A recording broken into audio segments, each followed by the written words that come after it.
Life will test you. It will push you to your limits. You will face storms that rattle the foundations of who you think you are, setbacks that make the ground beneath you feel uncertain, and moments that shake you to your very core. But in those moments, when the noise is deafening and the pressure is suffocating, one thing, just one, will decide your fate: your ability to remain calm. Because a calm mind is not a weak mind. It's the sharpest blade you will ever carry. A calm mind sees solutions where others see only problems. A calm mind turns obstacles into stepping stones. And in the words of the Stoics, you have power over your mind, not outside events. Realize this, and you will find strength. Think about it. Most people crumble under pressure, not because the challenge was unbeatable, but because they let fear and chaos take the wheel. But when you train your mind to be still, when you refuse to let emotion cloud your vision, you rise above the storm. You see clearly, you act with purpose, you move with precision, and in that stillness, you become unshakable. That is the power we're going to unlock together today.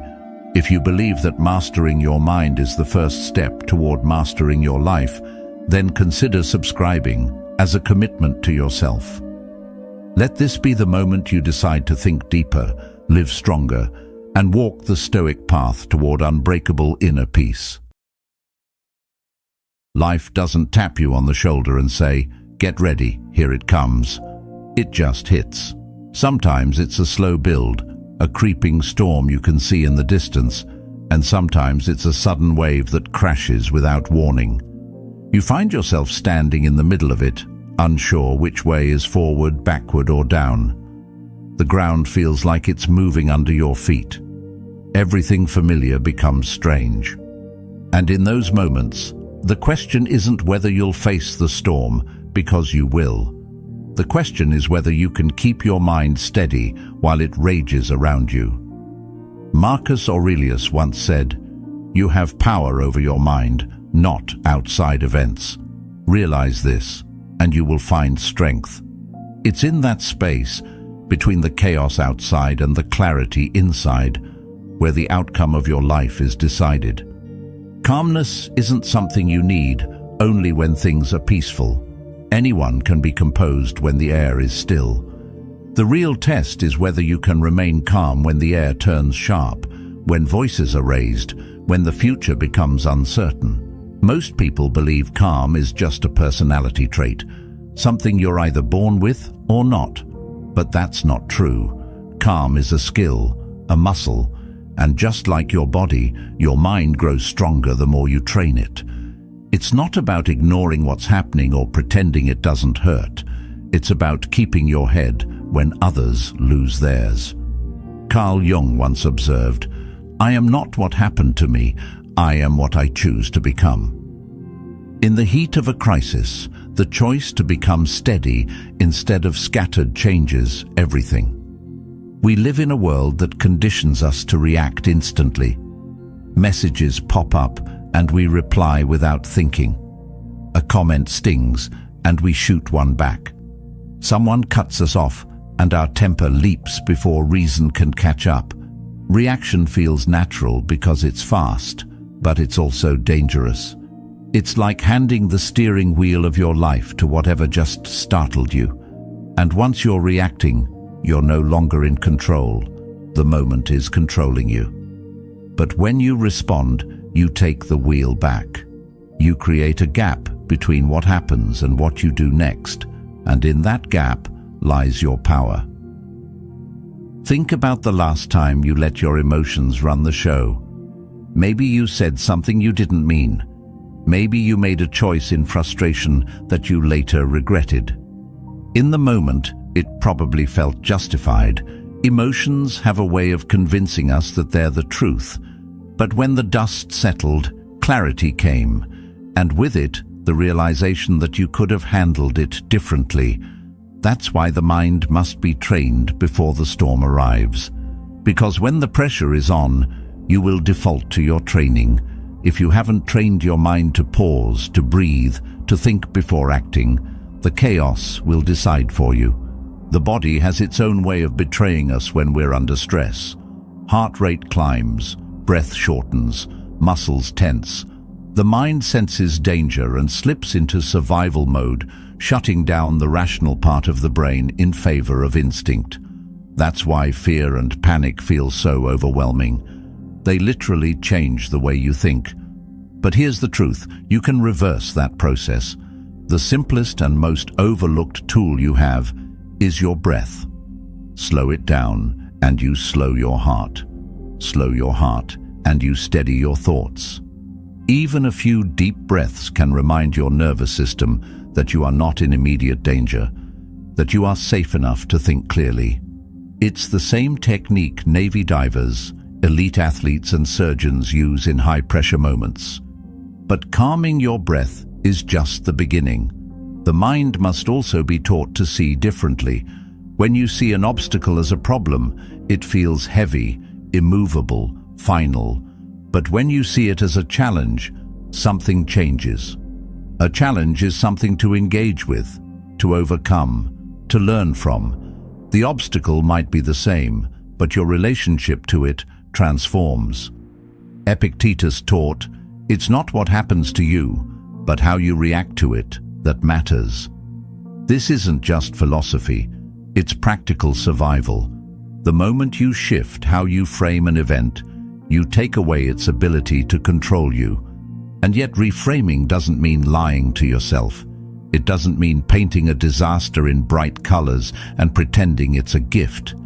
It's about being honest with what's in front of you, and then choosing the angle that makes you stronger rather than weaker. When something goes wrong, instead of "why me?" you ask, "What can this teach me?" The first question makes you a victim. The second makes you a student of life. That shift alone can turn despair into determination. Thomas Edison, after thousands of failed attempts at creating the light bulb, famously said, "I have not failed. I've just found 10,000 ways that won't work." The facts didn't change. His frame did. Of course, this kind of thinking doesn't appear out of nowhere.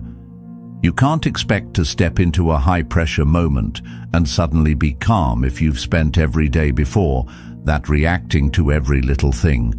Mental steadiness is built in the quiet moments, in small daily choices. It's built when you decide to let go of a small annoyance instead of feeding it.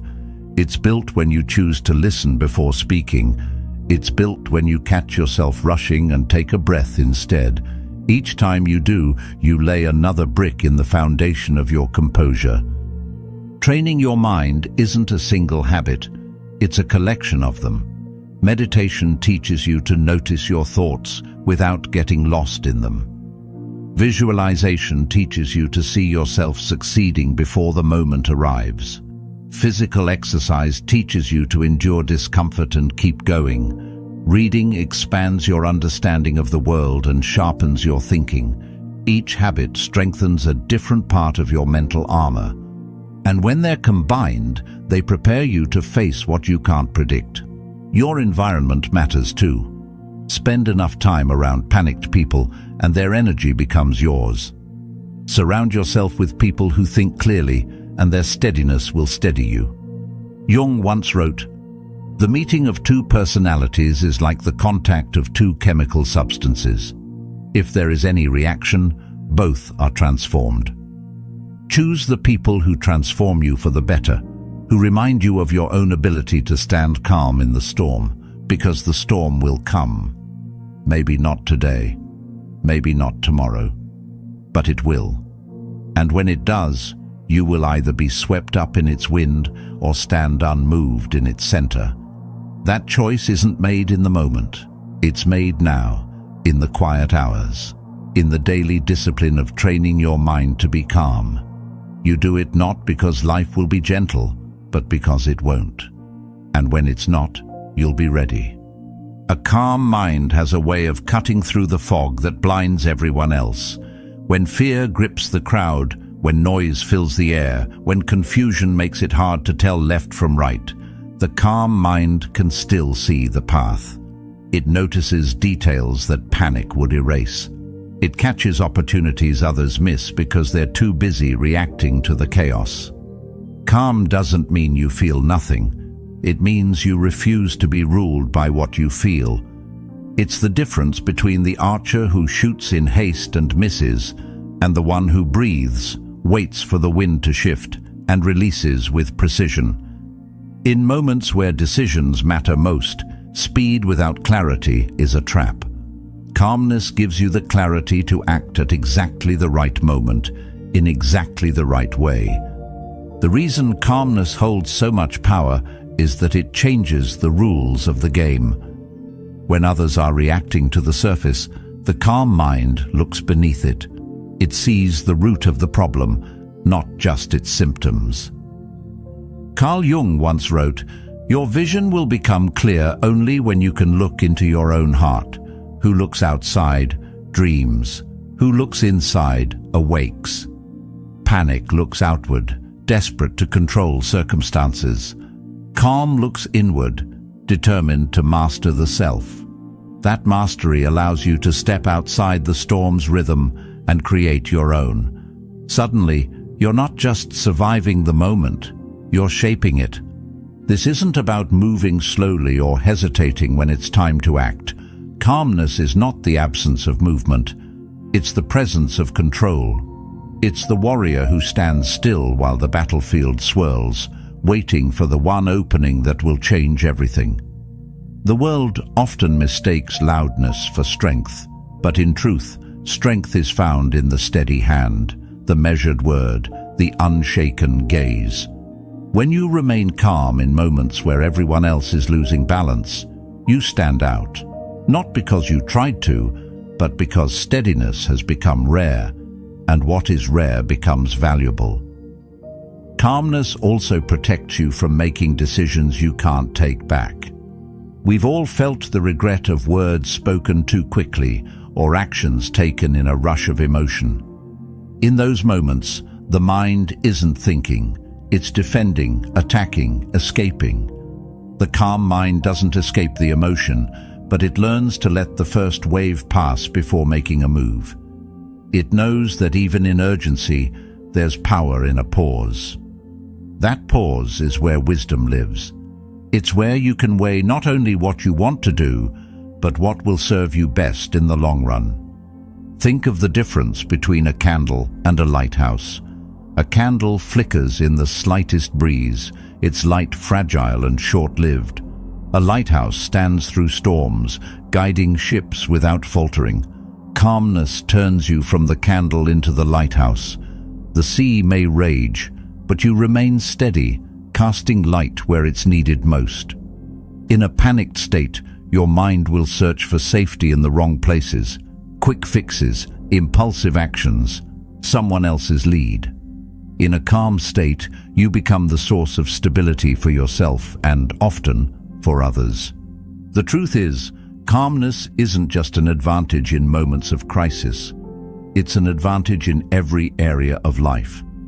In negotiation, the calm person listens more than they speak, and in that listening, they gain the upper hand.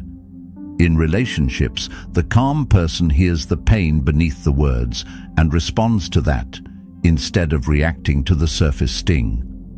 In personal growth, the calm person can face uncomfortable truths without running from them. As Seneca once said, "No person has the power to have everything they want, but it is in their power not to want what they do not have, and to cheerfully put to good use what they do have." Calmness gives you that power, the ability to meet reality as it is and work with it instead of fighting against it. This kind of composure doesn't mean life will be free from chaos. It means that chaos loses its ability to dictate your choices. You can't stop the waves, but you can learn to sail through them. And when others see you navigate storms without losing your way, they begin to trust you. Not because you claim to have all the answers, but because you refuse to be swept away. Calmness earns respect without asking for it. It turns you into the person people look to when things get uncertain. Of course, the challenge is that calmness doesn't come naturally when pressure rises. Instinct urges us to act fast, to fix things, to fight or flee.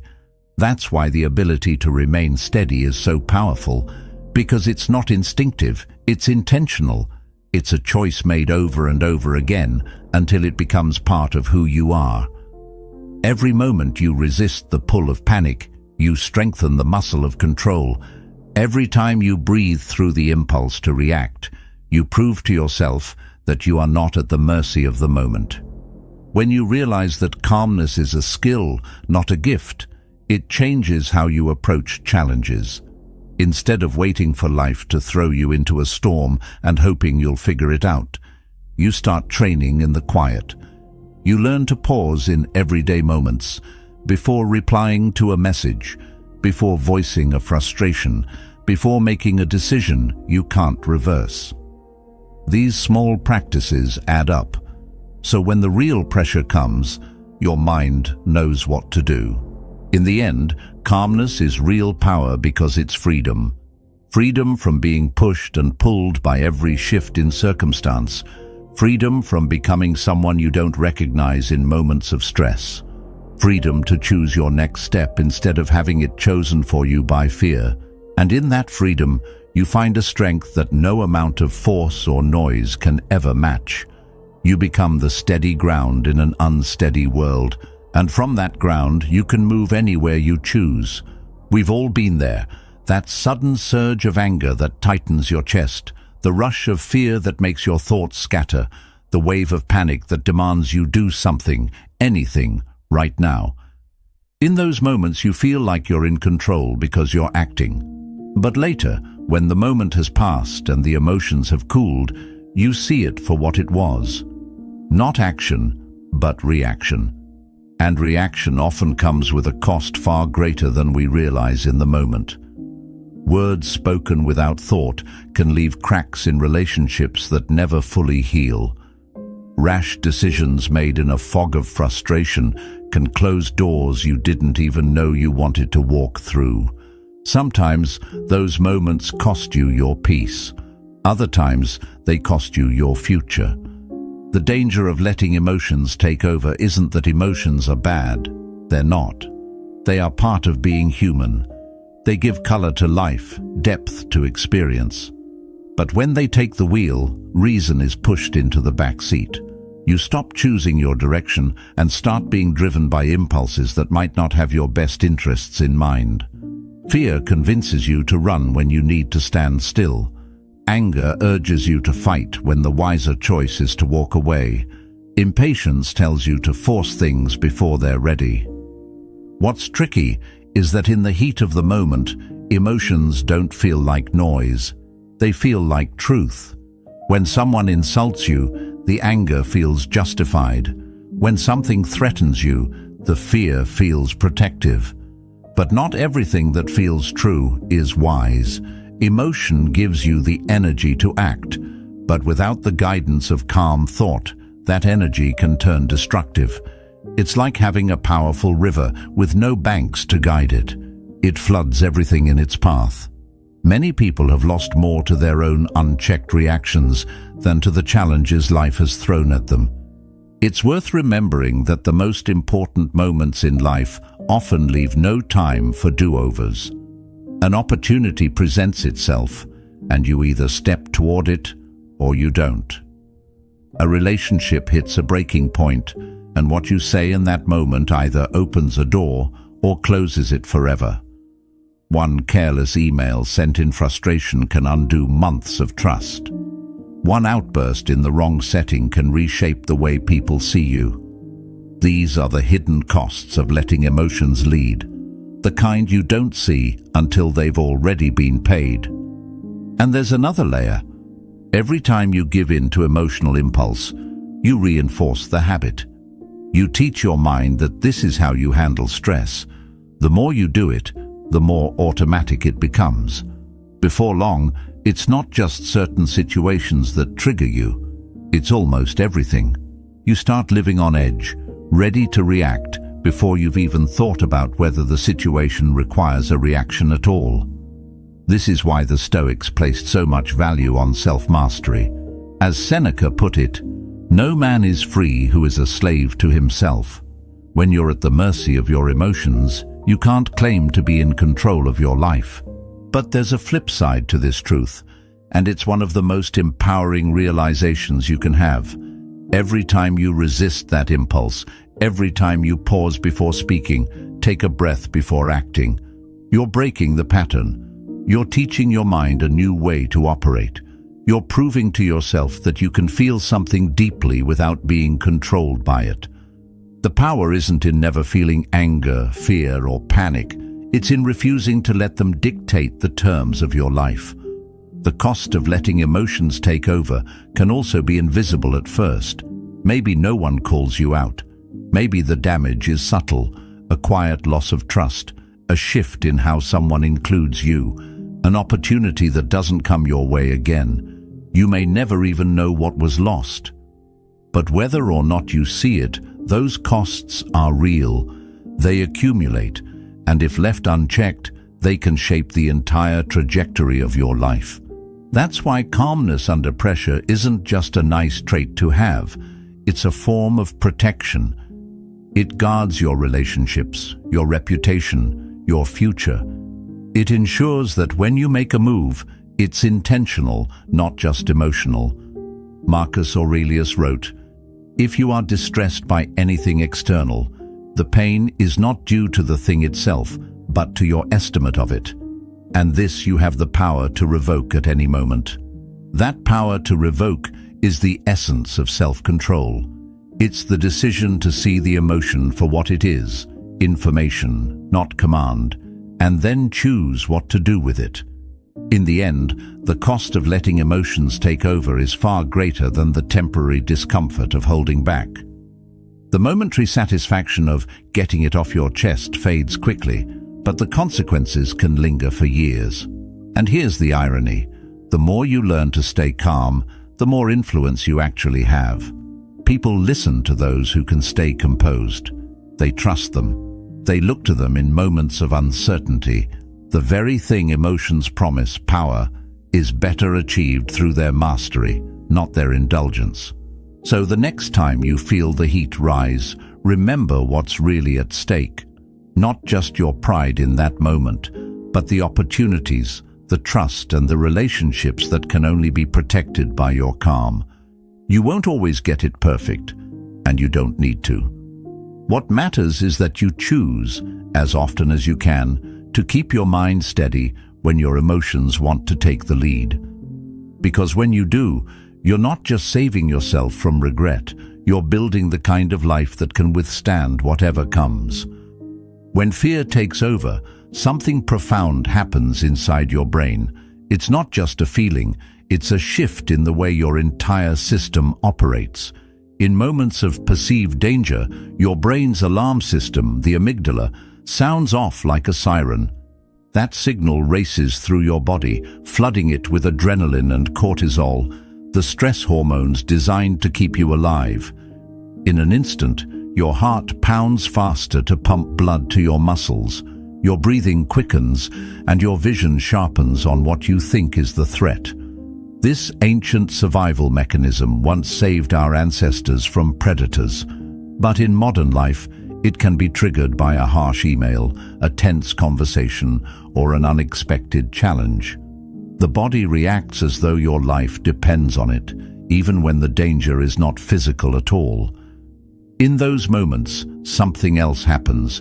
Your prefrontal cortex, the part of the brain responsible for reasoning, problem-solving, and long-term planning, begins to shut down.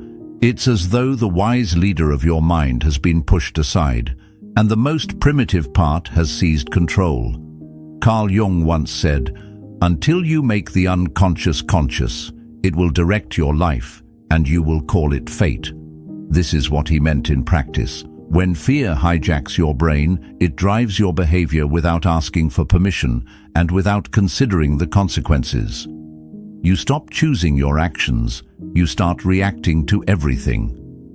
The shift from choice to reaction is subtle but powerful. You may believe you're still in control because you're acting, But in reality, those actions are being decided by survival instincts, not conscious thought. This is why people say or do things in the heat of the moment that they later regret. The decision wasn't made from a place of clarity, it was made from a place of urgency. The brain was in fight, flight, or freeze mode, where the only goal is to end the perceived threat as quickly as possible. The trouble is, in life's everyday challenges, that threat might be a misunderstanding, a delay, or a difficult decision, things that can't be solved by instinct alone. When survival mode takes over, time itself can feel distorted. Seconds stretch into what feels like minutes. The mind becomes hyper-focused on what's immediately in front of you, and everything else fades into the background. This tunnel vision can be helpful if you're crossing a busy street and need to react quickly to a car you didn't see. But in emotional situations, an argument with a partner, a high-stakes meeting, an important choice, tunnel vision blinds you to the bigger picture. The mind becomes obsessed with winning the moment rather than succeeding in the long run. Fear is persuasive because it feels real. The rush of adrenaline makes you believe you must act now, that there's no time to think. But most of the time, there is time, if you create it. The problem is that in the grip of fear, the brain's chemistry convinces you there isn't. This is why people who have trained themselves to pause, to breathe, and to slow down their thinking seem so composed under pressure. They're not immune to fear. They've just built a bridge between the primitive brain and the thinking brain, so the signal doesn't cut them off from reason entirely. And here's where the science meets wisdom. Practices like deep breathing, mindfulness, and deliberate pausing aren't just calming, they're physiological interventions. Slow, deep breaths send signals through the vagus nerve to the brain, telling it that the body is safe. This begins to reduce the flood of stress hormones and reactivates the prefrontal cortex. In other words, you're not just calming down in a vague sense, you're literally restoring your brain's capacity to think clearly. The challenge is that most of us aren't taught to recognize the moment when survival mode kicks in. We notice only after we've snapped at someone, made a rash decision, or walked away from something important. But with awareness, you can begin to feel the early signs. Your breath getting shallow, your shoulders tightening, your thoughts racing. These are the signals that the primitive brain is about to take over. And in that instant, you have a choice. Let it run the show, or intervene before control is lost. Think of it like driving a car down a steep hill. When you first feel the speed picking up, you still have the chance to tap the brakes and stay in control. But if you wait too long, the car will be going so fast that stopping without crashing becomes nearly impossible. Fear works the same way. The earlier you respond to it with intentional action, slowing your breath, grounding your thoughts, the easier it is to keep your thinking brain online. Wait too long, and you'll be swept up in the momentum of instinct. And it's not just fear. Anger, frustration, even excitement can trigger similar responses. Anytime your body senses a high-stakes moment, it prepares you to react quickly, which means it starts to bypass the slower, more deliberate parts of your mind. The irony is that in most of life's important moments, quick isn't what you need, clarity is. That clarity comes only from keeping your reasoning mind involved in the process. The science of losing control reveals why staying calm isn't just a matter of willpower, it's a matter of biology. Once you understand how your brain works under stress, you stop blaming yourself for feeling overwhelmed and start focusing on strategies that keep you steady. You begin to see calmness not as a personality trait you either have or don't have, but as a skill you can build, a skill rooted in the ability to manage the handoff between instinct and thought.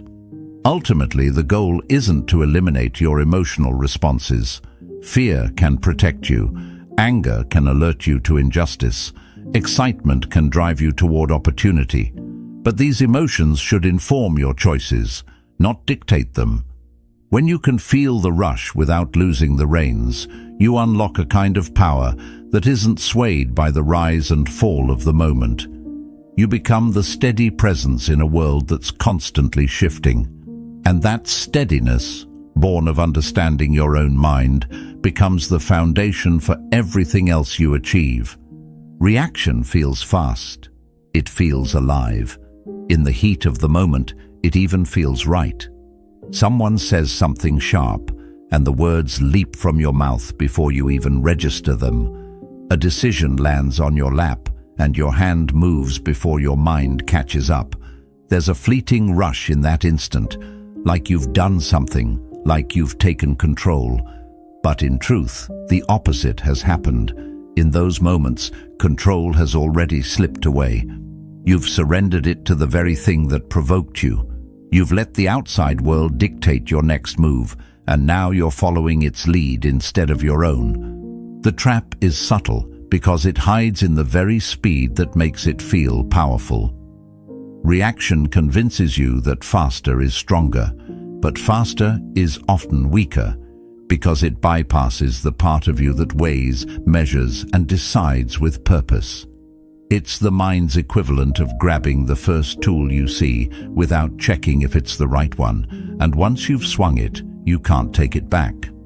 Life is full of moments designed to provoke you, not always intentionally. Sometimes it's just the nature of living around other human beings. But every provocation is an invitation to give up control. The more you accept those invitations, the more you live at the mercy of other people's moods, opinions, and mistakes. It becomes a chain reaction. Someone's bad day becomes your bad day. Someone's panic becomes your panic. Before long, your state of mind is no longer your own. It's just a reflection of whatever you've been exposed to. The cost isn't just emotional, it's strategic. Reaction narrows your vision. It traps you in the moment, obsessed with the immediate hit, winning the argument, proving the point, defending yourself at the expense of the bigger picture. You might win the skirmish but lose the war. You might silence someone in the moment but lose their trust for years.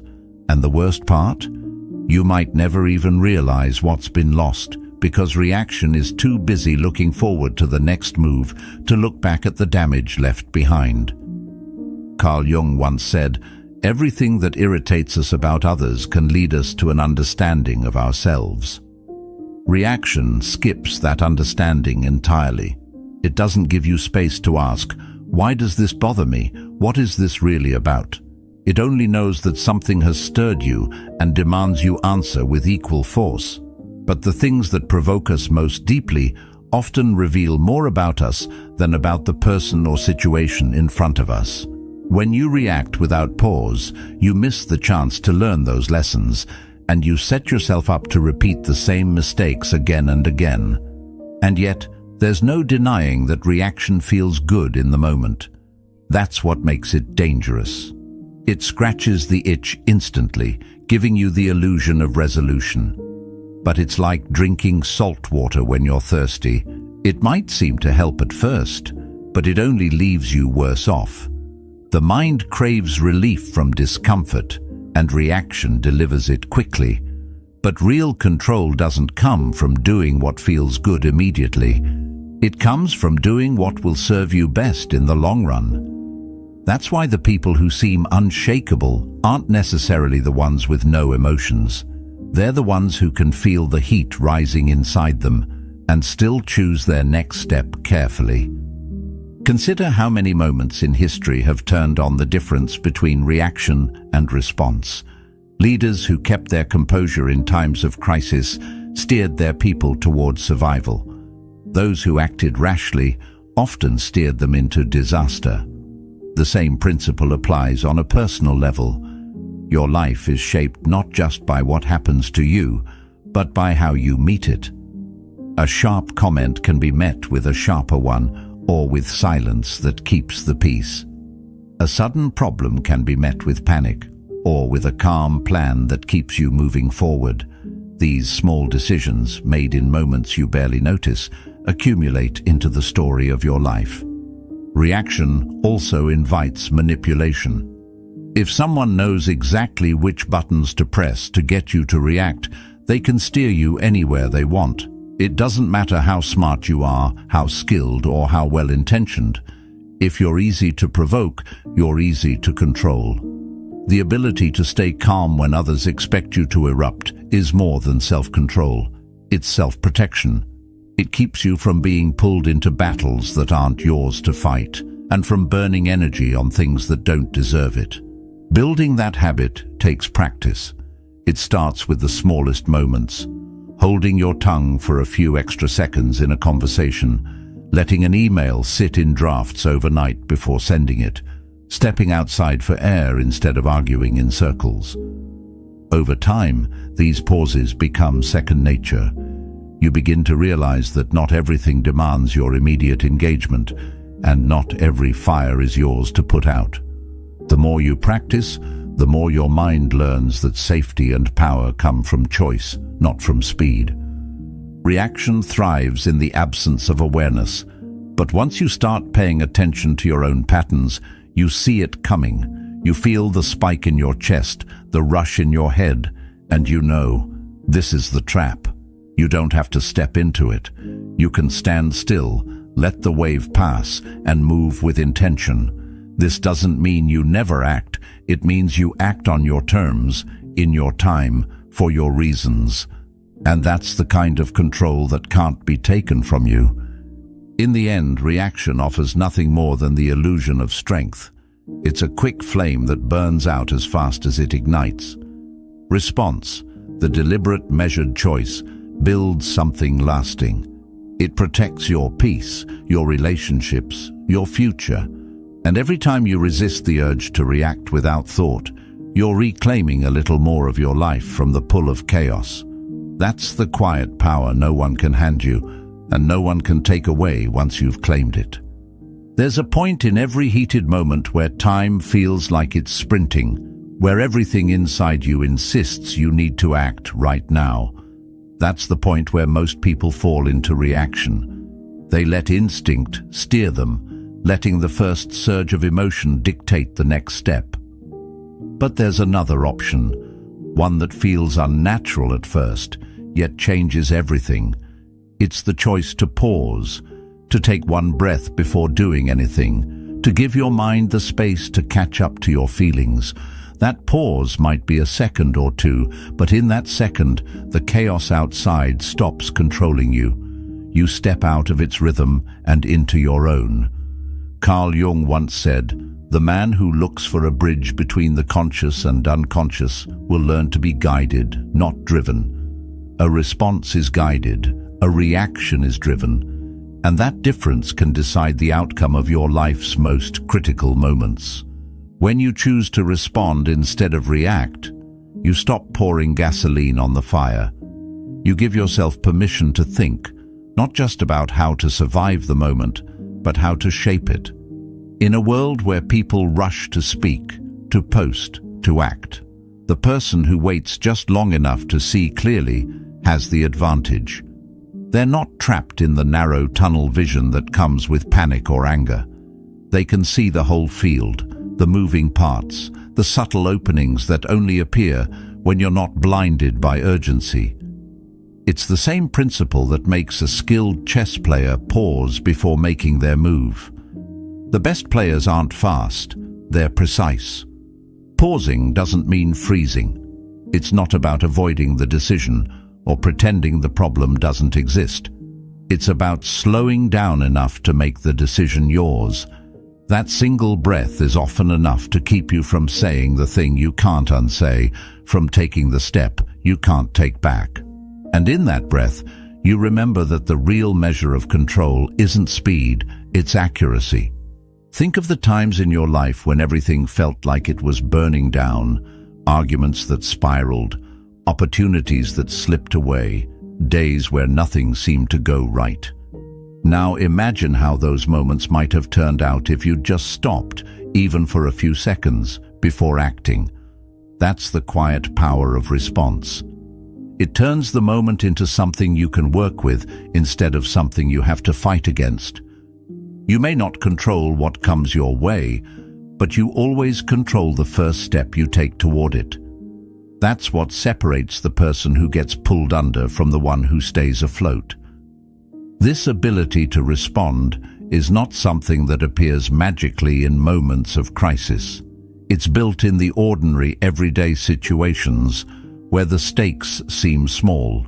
You practice it when you choose not to reply to a message the moment you're annoyed. You practice it when you take a walk before confronting someone you're frustrated with.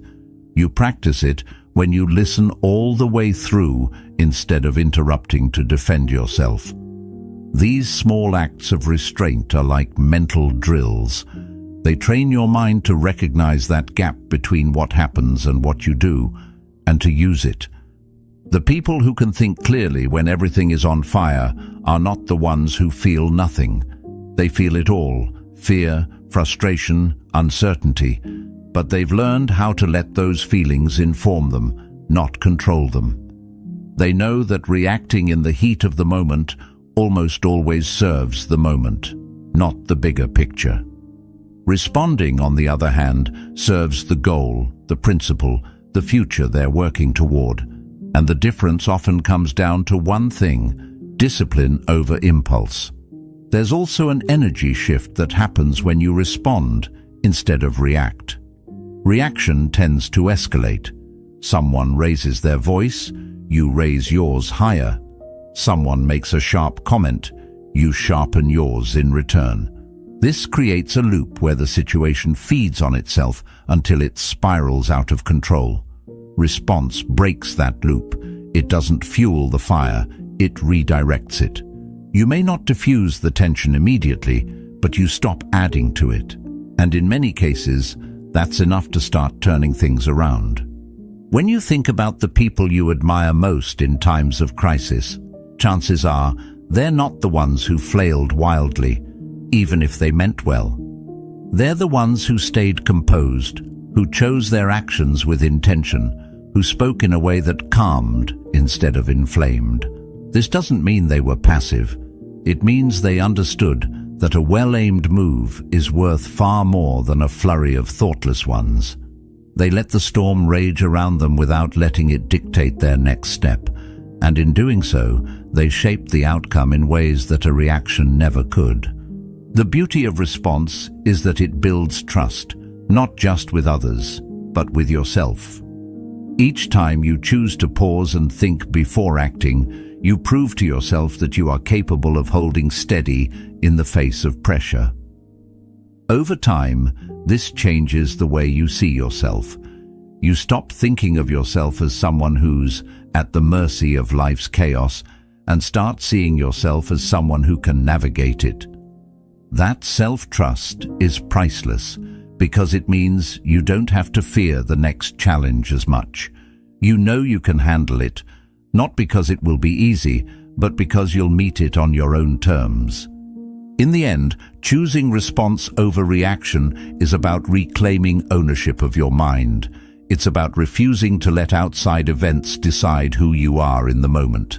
It's the difference between being pushed by the current and steering your own course. And every time you practice it, you're not just handling a single moment better, you're building the kind of steady presence that shapes how people see you, how they rely on you, and how you see yourself. That's the real power, knowing that even when everything is on fire, you don't have to burn with it. You can stand in the heat, breathe, and decide. You can choose your words, your actions, and your direction with the kind of clarity that only comes from pausing long enough to see the whole picture. And in that choice, you stop being just another person caught in the chaos. You become the one who can change how it ends. In every field, in every era, the people who rise above the rest share a common skill that often goes unnoticed. It isn't always the most talent, the most resources, or even the most experience that determines who comes out on top. It's the ability to remain steady when the air is thick with tension and the outcome hangs by a thread. In sports, it's the player who sinks the final shot while the crowd roars and the clock runs out. In business, it's the leader who keeps their voice calm in a boardroom when everyone else is scrambling to make sense of the numbers. In history, it's the figure who makes a measured decision in a moment where panic could have altered the course of generations. This isn't luck, it's discipline, and it's earned long before the high-stakes moment arrives. Pressure has a way of revealing the truth about a person. When the stakes are high, all the polish and posturing fall away, leaving only what's been built deep inside. Carl Jung once wrote, "In all chaos there is a cosmos, in all disorder a secret order." The people who thrive under pressure have learned to see that hidden order when others see only confusion. They don't ignore the chaos, they acknowledge it, then look beyond it. While others are pulled into the noise, they stay anchored to the signal, to the few key details that will decide the outcome. That ability doesn't just happen, it's forged through repeated exposure to challenge, and the conscious choice to keep breathing, thinking and moving forward when every instinct screams otherwise. Look at elite athletes. The difference between a champion and the rest often comes down to mental composure in critical moments.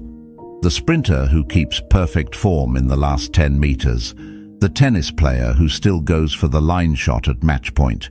These are acts of trained calm. Their bodies know what to do, but it's their mind that keeps them from tightening up and making mistakes. They've learned that tension slows you down, both physically and mentally. By keeping their minds clear, they allow their training to take over, giving them the best chance to execute. That's not just skill, it's mastery over fear. The same applies in the world of business.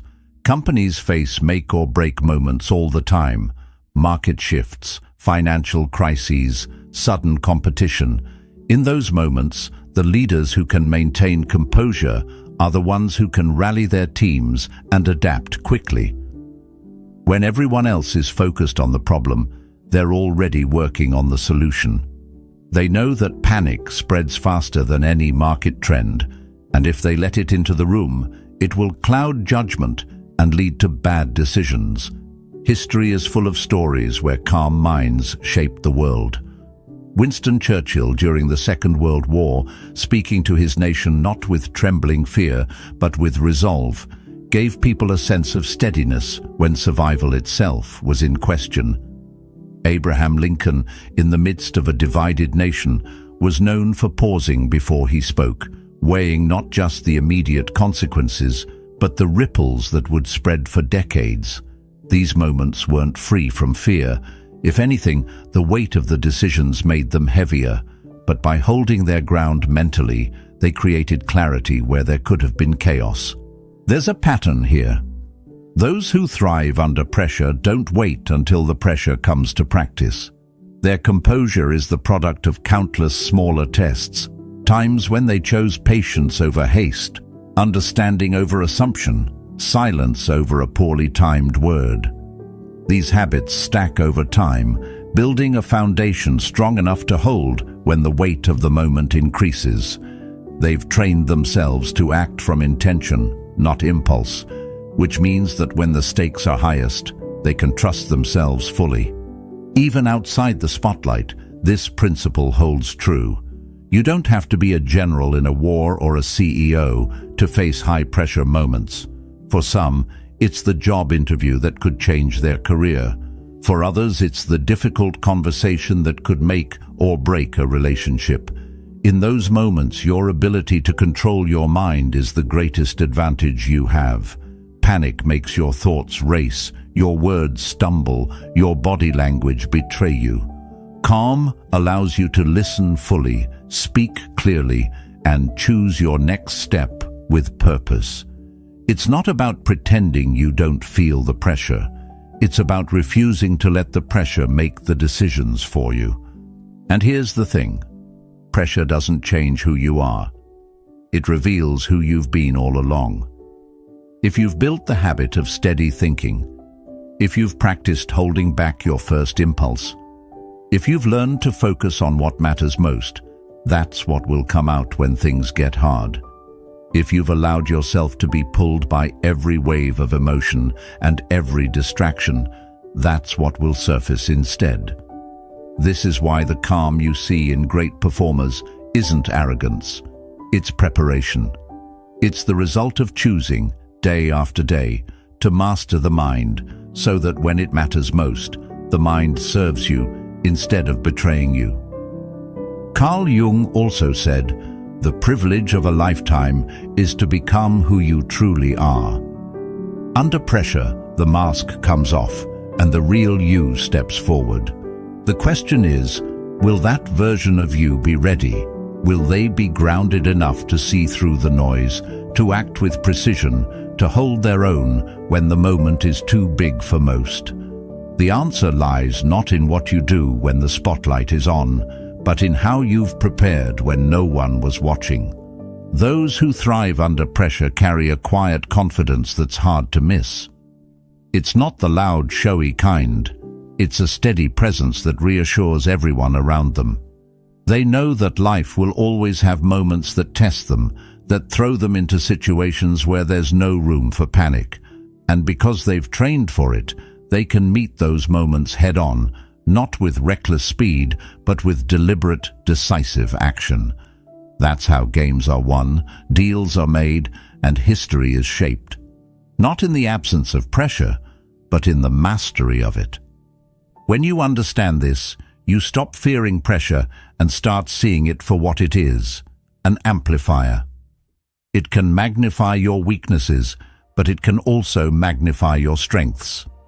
The choice is yours. The people who win in those amplified moments are the ones who can keep their minds from drowning in the noise, who can hold to the truth that in all the disorder there is still a hidden order, and if they can see it, they can shape it. And that's where real power lives. Pressure in everyday life often feels sharper because it's personal. It's not just about performance, it's about relationships, security, reputation, and the way you see yourself. You can't simply walk away from it. It's tied to the things you care about most.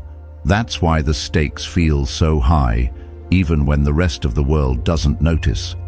Carl Jung once said, "The meeting of two personalities is like the contact of two chemical substances. If there is any reaction, both are transformed." The moments of pressure you face every day are these points of contact where you and your circumstances collide. The transformation, good or bad, depends on how you meet them. Think about the times where the smallest triggers have sparked the biggest reactions. An offhand comment from a colleague that lingers in your mind for hours. A look from a loved one that shifts the entire tone of the evening. These are pressure points, and they work like magnifying glasses, making small moments feel enormous. Your ability to stay calm here is no less important than in the big dramatic scenes we imagine when we think of pressure. In fact, it may be more important because these are the moments that repeat. You face them not once in a lifetime, but again and again, day after day. And if you're not careful, they shape who you become without you even realizing it. What makes everyday pressure so tricky is that it often catches you off guard. You wake up expecting a normal day, and then something shifts. A meeting gets moved up. An email arrives with news that changes the plan. A conversation takes a turn you didn't anticipate. Your mind scrambles to keep up, and in that scramble, it's easy to lose the clarity you had a moment before. That's when reaction slips in, when you say the thing you wish you hadn't, or make the choice that feels right in the moment but wrong in hindsight. The pressure didn't just test your patience, it tested your ability to steer your own mind when you weren't expecting to need to. It's worth remembering that pressure doesn't always come from conflict or bad news. Sometimes it's hidden in good opportunities, the promotion you've been working toward but now must prove you can handle, the new relationship that's exciting but requires you to show up in unfamiliar ways, the personal goal that demands consistency when your motivation dips. Even positive change carries its own version of pressure, because it still asks you to rise to a challenge and to hold steady when your instincts want to rush or retreat. The calm you build in these everyday situations becomes the foundation for handling bigger challenges later. If you can stay composed when a meeting runs off track, you're more likely to stay composed when your entire project is on the line. If you can choose your words carefully in a small disagreement, you'll have more control when the conversation could alter the course of a relationship. Every minor test you pass strengthens the mental muscle that will hold you up in the moments that truly matter. Marcus Aurelius captured this truth when he said, "The impediment to action advances action. What stands in the way becomes the way." The obstacles in your daily life aren't just inconveniences, they're the very things that can prepare you for the weight of greater responsibility. But preparation doesn't happen by accident. It happens when you decide that every moment of pressure, no matter how small, is worth meeting with intention. That doesn't mean you have to move through life in constant vigilance. It means you develop habits that naturally anchor you when the ground shifts. Slowing your breath when you feel your chest tighten, asking one more question before assuming you understand, taking a moment to check your tone before replying. These actions may seem minor in isolation, but over time, they form a pattern of response that protects you from being swept away by sudden change. And this is where everyday pressure becomes a gift in disguise. It offers you more practice than any staged challenge or high-profile test ever could. Because the truth is, life isn't made up of a few huge moments. It's made up of thousands of small ones. If you can navigate those with calm and clarity, the big ones will feel like an extension of what you've already mastered. By the time the spotlight finds you, whether in your career, your relationships, or your personal journey, you'll already know how to keep your mind from drowning in the noise. You'll already know how to stand in the middle of uncertainty without losing your footing. Carl Jung also reminded us, "The world will ask you who you are, and if you do not know, the world will tell you." Everyday moments of pressure are the world asking you again and again, who are you in this moment? Your response to that question, not just once but over and over, becomes your answer. And the more you choose with clarity instead of reacting in haste, the more that answer becomes the kind of person you want to be. So while it's easy to see everyday pressure as an annoyance, something to endure until you can relax again, it's better to see it as the proving ground it really is. Every tense meeting, every uncomfortable conversation, every surprise decision, these are not just interruptions. They're opportunities to practice keeping your mind steady when it matters most. Because if you can win here in the small, unglamorous moments, you're already training for every stage, every spotlight, and every storm that lies ahead. No one enters the world already knowing how to hold their ground in a storm. Calmness isn't a gift that some people are born with while the rest are left to struggle. It's built, shaped through effort, tested in real moments, and strengthened over time. It's no different from any other skill. You wouldn't expect to play the piano without practice, or run a marathon without training. The ability to stay calm under pressure works the same way. It's a muscle in the mind, and like every muscle, it grows only when you work it. The trouble is, most people expect composure to appear magically when the moment calls for it, not realizing that if they haven't trained it in the quiet, it won't be there in the chaos. Training calmness starts with awareness. You can't control what you don't notice. Every time your voice rises, your heart pounds, or your thoughts race, that's your signal. These are the moments that invite you to step back and observe yourself instead of being swept along. This awareness is only the foundation. From there, you need deliberate practice, small, repeated actions that strengthen your mental control. It can be as simple as taking 3 slow breaths before answering a question, or pausing to consider someone else's perspective before defending your own. These moments might feel insignificant, but they're the repetitions that build your strength. Just as a runner builds endurance by adding miles a little at a time, you build resilience by adding moments of patience, reflection, and deliberate choice into your day. The beauty of treating calmness as a skill is that you stop seeing it as something fixed. You realize that every stressful encounter is a training session. The long line at the store becomes a lesson in patience. The meeting that runs late becomes a chance to practice control over frustration. The unexpected change in plans becomes a drill in flexibility. What once felt like irritations now become opportunities to refine your ability to keep your center. This shift alone is transformative because it turns life into a constant living classroom for composure. It's also important to understand that building calmness doesn't mean shutting down emotions. It's not about becoming cold or detached. In fact, it's the opposite. It's about feeling everything fully while still choosing your response. Calmness gives you access to that power. It doesn't remove emotion. It simply ensures that emotion is guided by thought rather than allowed to run wild. When you train this way, you stop fearing your feelings because you know they won't control you. Like any skill, the training isn't always comfortable. You'll find yourself wanting to react, to rush, to cut corners. That's where discipline comes in. The work is often quiet and unseen, happening in moments no one applauds, when you bite back a sharp comment, when you walk away from a pointless argument, when you choose to listen instead of interrupt. These are the mental push-ups, the slow repetitions that seem small, but add up to a kind of strength others will notice when the stakes are high. And make no mistake, people will notice. Calmness under pressure has a gravity to it. Others can feel it. In tense moments, they'll look to you, not because you always have the answers, but because you don't lose yourself in the uncertainty. This is why training your calm is worth the effort. It doesn't just change how you handle your own life. It changes the way you influence the people and situations around you.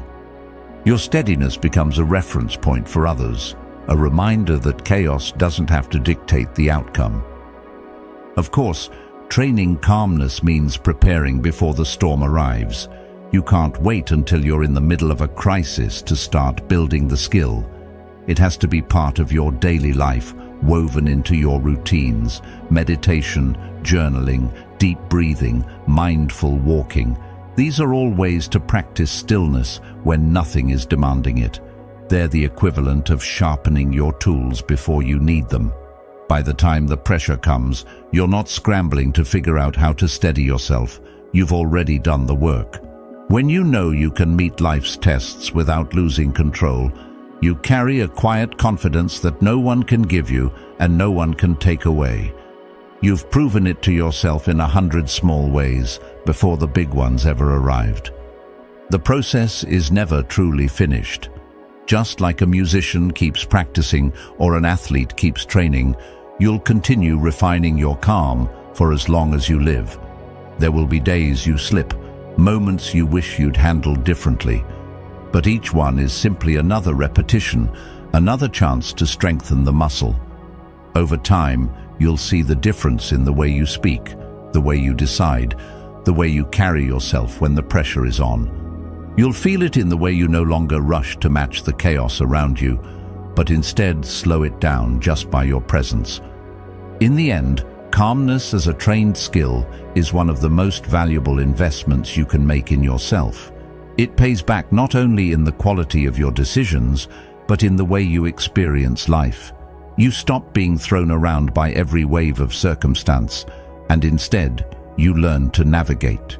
You become more intentional, more grounded, and more capable, not because the world has become easier, but because you've made yourself stronger.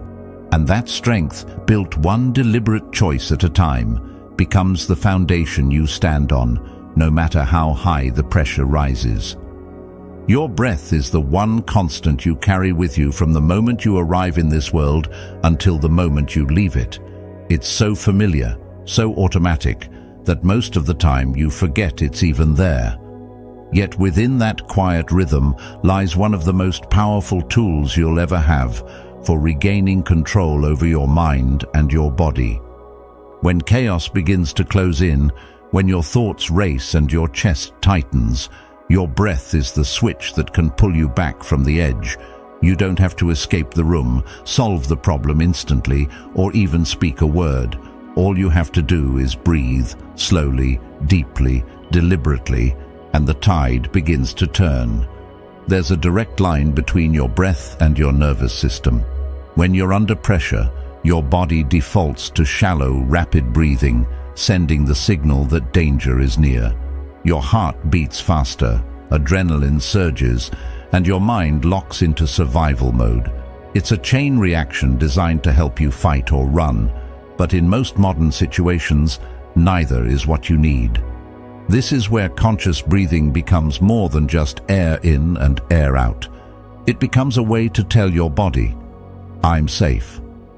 Carl Jung once said, "When we are no longer able to change a situation, we are challenged to change ourselves." Your breath is one of the simplest and most immediate ways to change yourself in the moment, shifting your inner state, even if the outer one remains the same. Slow, deep breaths work like a counter-signal to panic. When you inhale fully, hold for a moment, and exhale slowly, you activate the parasympathetic nervous system, the part of your body responsible for rest, recovery, and clarity. This isn't theory, it's biology. Navy divers, elite athletes, and even surgeons in the middle of complex operations use breath control to keep their hands steady and their minds clear. They know that in high-stakes situations, the breath is an anchor. No matter how turbulent the water, the anchor holds you in place. One of the simplest and most effective techniques is what's often called box breathing. Inhale for 4 seconds, hold for 4, exhale for 4, hold again for 4, and repeat. It sounds almost too simple to matter, but it can reset your entire system in less than 2 minutes. It's not magic. It's a deliberate interruption of the stress loop, giving your mind the space it needs to start thinking again instead of just reacting. In those few measured breaths, the fog begins to lift, and the options you couldn't see a moment ago start to appear. The beauty of breathwork is that it's always available. You don't need special equipment, the right environment, or anyone else's permission. You can use it in the middle of a tense conversation without anyone noticing, or before you walk into a meeting that could change your career. You can use it when you're lying awake at night, thoughts spinning, or when you feel yourself reaching the breaking point in your day. Your breath is portable power, tucked away in plain sight. It's also a reminder that control doesn't have to come from force. You don't have to dominate every situation or push harder to find your balance. Sometimes, the strongest thing you can do is soften, ease into a slower rhythm, open your lungs fully, and let your breath reset you from the inside out. This isn't about pretending the stress isn't there. It's about creating enough space between the stimulus and your response that you can choose your next move with intention. Every deep, slow breath is a reminder that you don't have to match the pace of the chaos around you. You can create your own pace, your own rhythm, and in doing so, you take back control of the only thing that truly belongs to you, your state of mind. Over time, training yourself to return to the breath in moments of tension changes more than just those isolated situations. It rewires your default response to stress. Instead of leaping straight into panic or irritation, your first instinct becomes to steady yourself. It's like building a muscle. You may not notice the strength growing day by day, but when the heavy weight comes, you'll feel it. Calmness under pressure won't just be something you aim for, it will become part of who you are. Returning to your breath is a way of looking inward, of finding clarity at the source. You stop chasing control in the unpredictable world outside and find it in the quiet, steady rhythm within. That clarity is what allows you to make better decisions, to speak with more confidence, to lead yourself, and sometimes others, through the fire without being consumed by it. The next time you feel the pressure building, remember that you already have the tool you need. You don't need to be anywhere special. You don't need anyone's help. You don't even need more than a few seconds. Just slow your breath, deepen it, and notice how the ground feels more solid beneath your feet.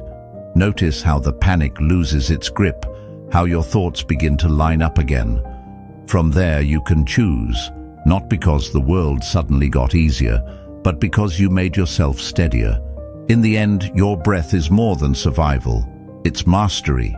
It's the bridge between chaos and clarity, between impulse and intention.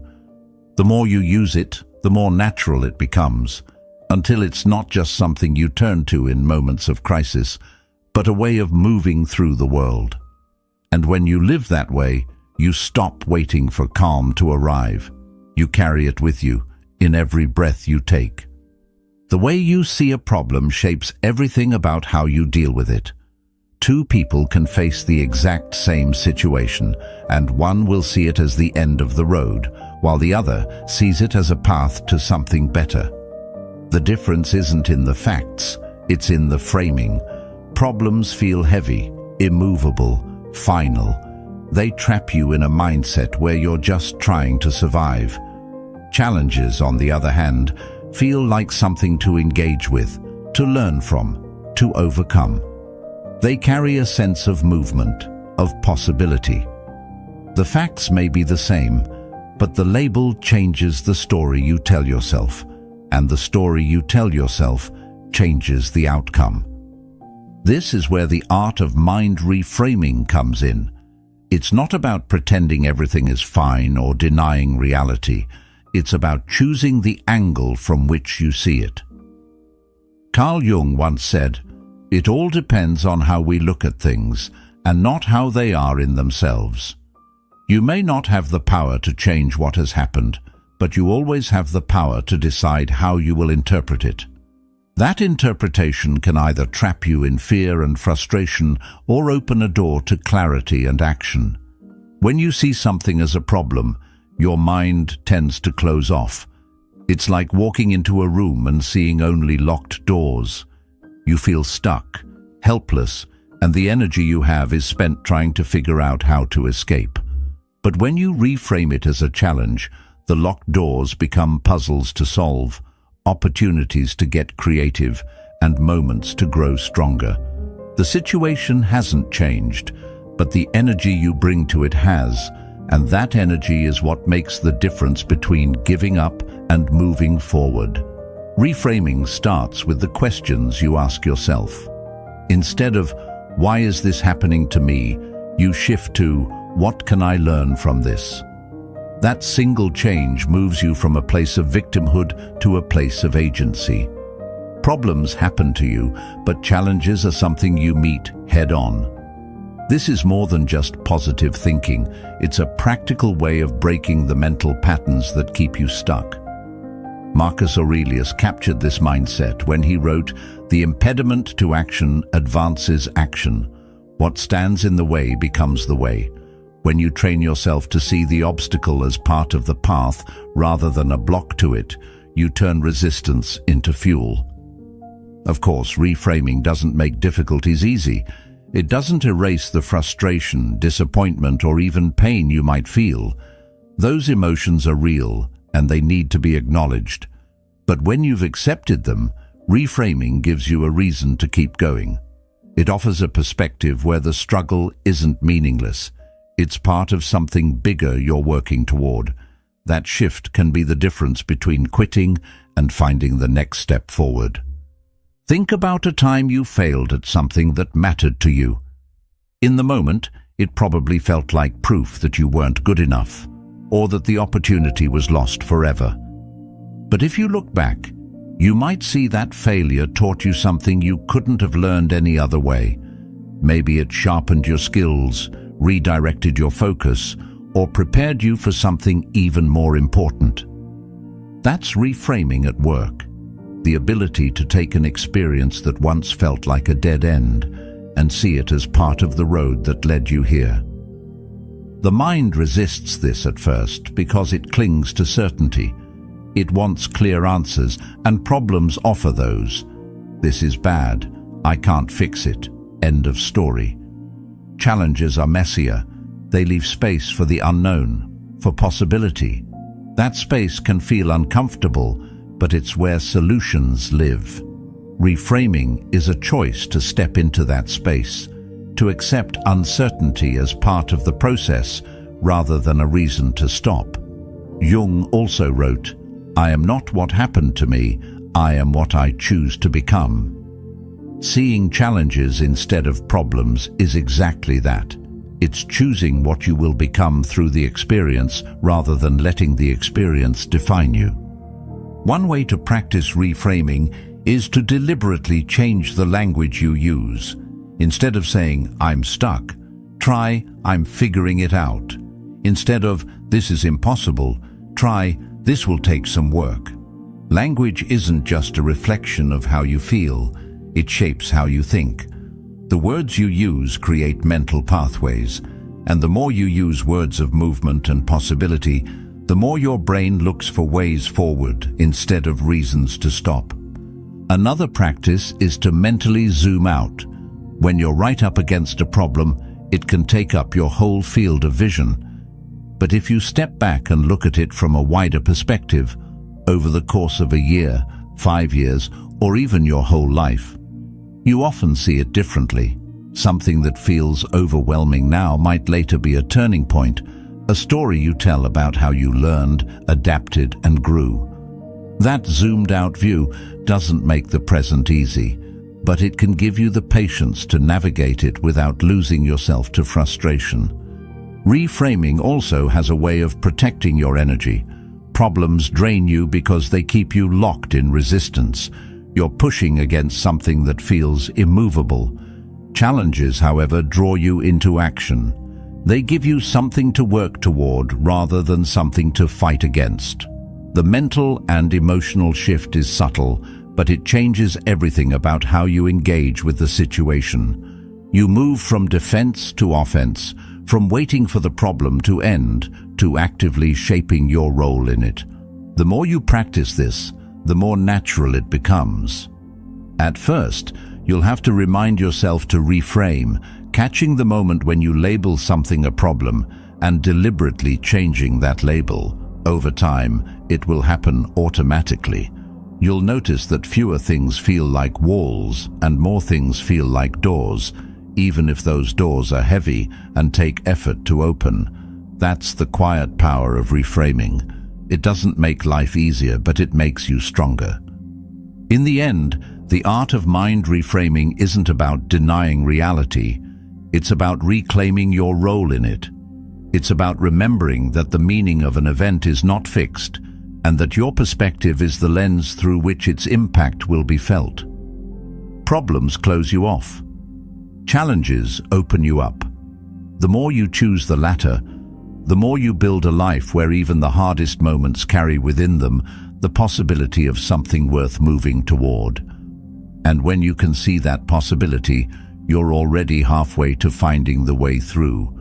When life throws something unexpected at you, the first instinct is often to resist it, to see it as an intrusion, something that shouldn't have happened. The mind looks for reasons, for someone to blame, and it often lands on that familiar heavy question, why me? It's a question loaded with frustration, fear, and sometimes even despair. It turns the situation into something personal, as if the universe has singled you out. But while it may feel natural in the moment, that question keeps you anchored in a place where you have no power. You can't change what's already happened, and asking, why me, rarely moves you forward. It just circles the pain. Now imagine shifting the question entirely. Instead of, why me, you ask, what can I learn from this? The energy changes instantly. One question keeps you stuck in the past, the other points you toward the future. One makes you a passive recipient of whatever life hands you. The other makes you an active participant in your own growth. This isn't about pretending you're grateful for every difficulty. It's about refusing to let those difficulties pass without taking something from them. The why me mindset often feeds a cycle of resentment. You replay the situation over and over, searching for fairness where there is none. But life isn't built to be fair, it's built to be unpredictable. And unpredictability is a brutal teacher, but a powerful one. When you shift to, what can I learn from this? You stop resisting the fact that it's happened and start asking how to turn it into something useful. That doesn't mean you approve of it or enjoy it. It simply means you refuse to waste it. This shift is not easy in the moment, because why me offers comfort in its own way. It says, this is wrong and you have the right to be upset. And sometimes you do. But staying there too long is like standing in the rubble of a collapsed bridge. You're not getting to the other side by staring at it. What can I learn from this? Is the blueprint for building something new. It pulls your focus toward action, toward meaning, toward a reason to keep moving even when you're hurting. There's a kind of quiet power in people who can make that shift. They're not immune to pain or frustration, they feel it all, but they refuse to let it be the end of the story. They treat every experience, good or bad, as raw material for who they're becoming. Think about the setbacks you've faced, the job that slipped away, the relationship that ended before you were ready, the opportunity that never materialized. In the moment, each one probably felt like a door slamming shut. But if you look closely, you'll find that many of those doors were pointing you toward another path, one you might not have chosen if you'd stayed where you were. That's the essence of learning from the moment. You start to see patterns, to recognize how each challenge shaped the skills, the resilience, or the clarity you now have. This isn't about forcing a silver lining onto every cloud. Some situations are devastating, and their lessons may not reveal themselves for a long time, but the commitment to look for them, no matter how far into the future you have to go, is what keeps you from being defined by the worst thing that's happened to you. Jung also reminded us, your vision will become clear only when you can look into your own heart. Asking, what can I learn from this, is a way of looking inward, of finding a thread of meaning that no one else can hand you. The question works because it changes the role you play in the story. Why me casts you as the victim. What can I learn turns you into the student, and a student can grow, adapt, and eventually thrive. This doesn't mean you ignore injustice or pretend that pain doesn't hurt. It means you claim ownership over the one thing no one can take from you, how you respond. That choice is yours, and it's the foundation for any real change. It's worth practicing this shift in smaller moments, so it's there when you need it most. When a meeting doesn't go your way, ask what you can take from it to improve next time. When a plan falls through, look at what it reveals about your flexibility. When someone's words sting, consider what they might be showing you about your own boundaries or self-perception. Each time you do this, you're training yourself to reach for the better question, even when your first instinct is to complain or dwell. Over time, this habit changes the way you experience life. Challenges become less of a dead end and more of a detour. Failures lose some of their sting because you know they carry value, even if it's not obvious yet. You become less fearful of change because you trust yourself to extract meaning from whatever comes. That trust is worth more than any guarantee of an easy path. And here's the most surprising part. When you ask, what can I learn from this? Often enough, you start to realize that the hardest moments are often the ones that taught you the most. They forced you to confront truths you might have avoided. They pushed you to develop strengths you didn't know you had. They revealed what actually matters to you, stripping away everything that doesn't. This is the quiet gift of reframing, not as denial, but as deliberate meaning-making. So, when the next difficulty comes, and it will, pay attention to the question you ask first. Notice the instinct to say, "Why me?" and then challenge yourself to take it one step further. Ask the question that points you forward, not backward. Because in that question lies the possibility of turning any moment, no matter how painful, into a building block for the person you're still becoming. And once you start living that way, no experience, good or bad, ever truly goes to waste. Patience is one of those virtues everyone praises, but few truly practice. It's easy to talk about staying calm when the world is moving slowly, when there's no pressure, no deadline, no confrontation. But real patience isn't tested in peace, it's built in it. It's built in the small, quiet moments when no one is watching, when your mind wants to rush, but you choose to wait. Those moments might seem unimportant, but they're the training ground for how you'll respond when life decides to get loud. Calmness in a crisis is not a trick you pull out of nowhere. It's the result of habits you've been building without fanfare. Every time you let a conversation breathe instead of jumping in to fill the silence, you're strengthening your control. Every time you wait an extra day before sending that message you wrote in frustration, you're giving your reasoning mind more power than your emotions.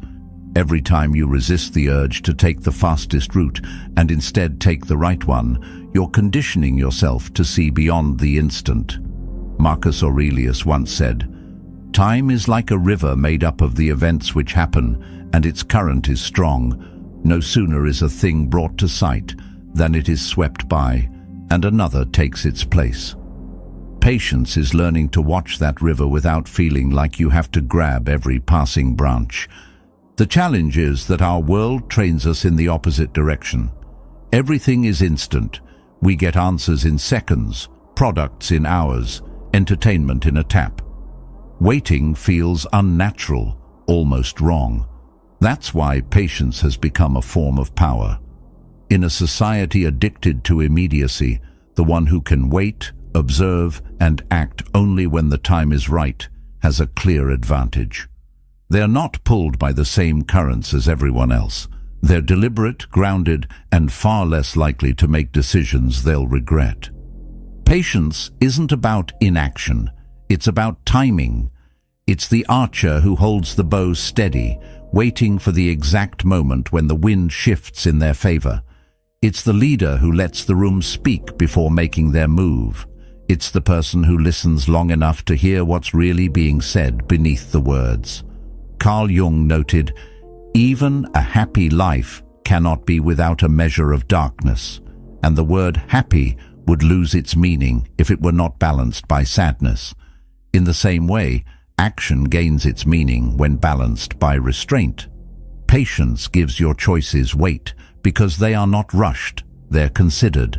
This kind of patience can't be faked in the moment. You can't expect to be unshaken when everything is on the line if you've never practiced holding yourself steady in the smaller tests. Impatience is like a muscle. If you feed it every day, it will overpower you when the pressure rises. But patience is a muscle too, and the more you work it, the stronger it becomes. It's built in the times you choose to listen instead of interrupt, to think instead of react, to breathe instead of lash out. These moments seem insignificant at the time, but they're the quiet drills that prepare you for the high-stakes moments where calmness isn't optional, it's essential. And patience doesn't just protect you from bad decisions, it gives you clarity. When you're not rushing to fix everything immediately, you can see the bigger picture. You start to notice patterns, to understand the root of problems instead of just their symptoms.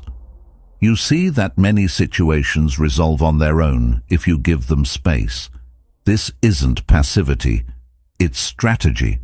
It's knowing that some doors open not by force, but by waiting for the right key. Seneca said, "No great thing is created suddenly." That's as true for personal strength as it is for anything you hope to build. Training patience in everyday life also makes you harder to provoke. People who lack patience are easy targets. Push them a little and they'll give you exactly the reaction you were hoping for. But someone who has practiced patience isn't easily pulled into someone else's storm. They can stand still in the wind and wait for it to pass. That steadiness becomes part of who they are, and it's felt by everyone around them. In tense moments, others instinctively look to the one who is still composed, still thinking, still breathing. There's also a deeper truth here. Patience changes your relationship with time. Instead of seeing it as an enemy you're racing against, you start to see it as a partner.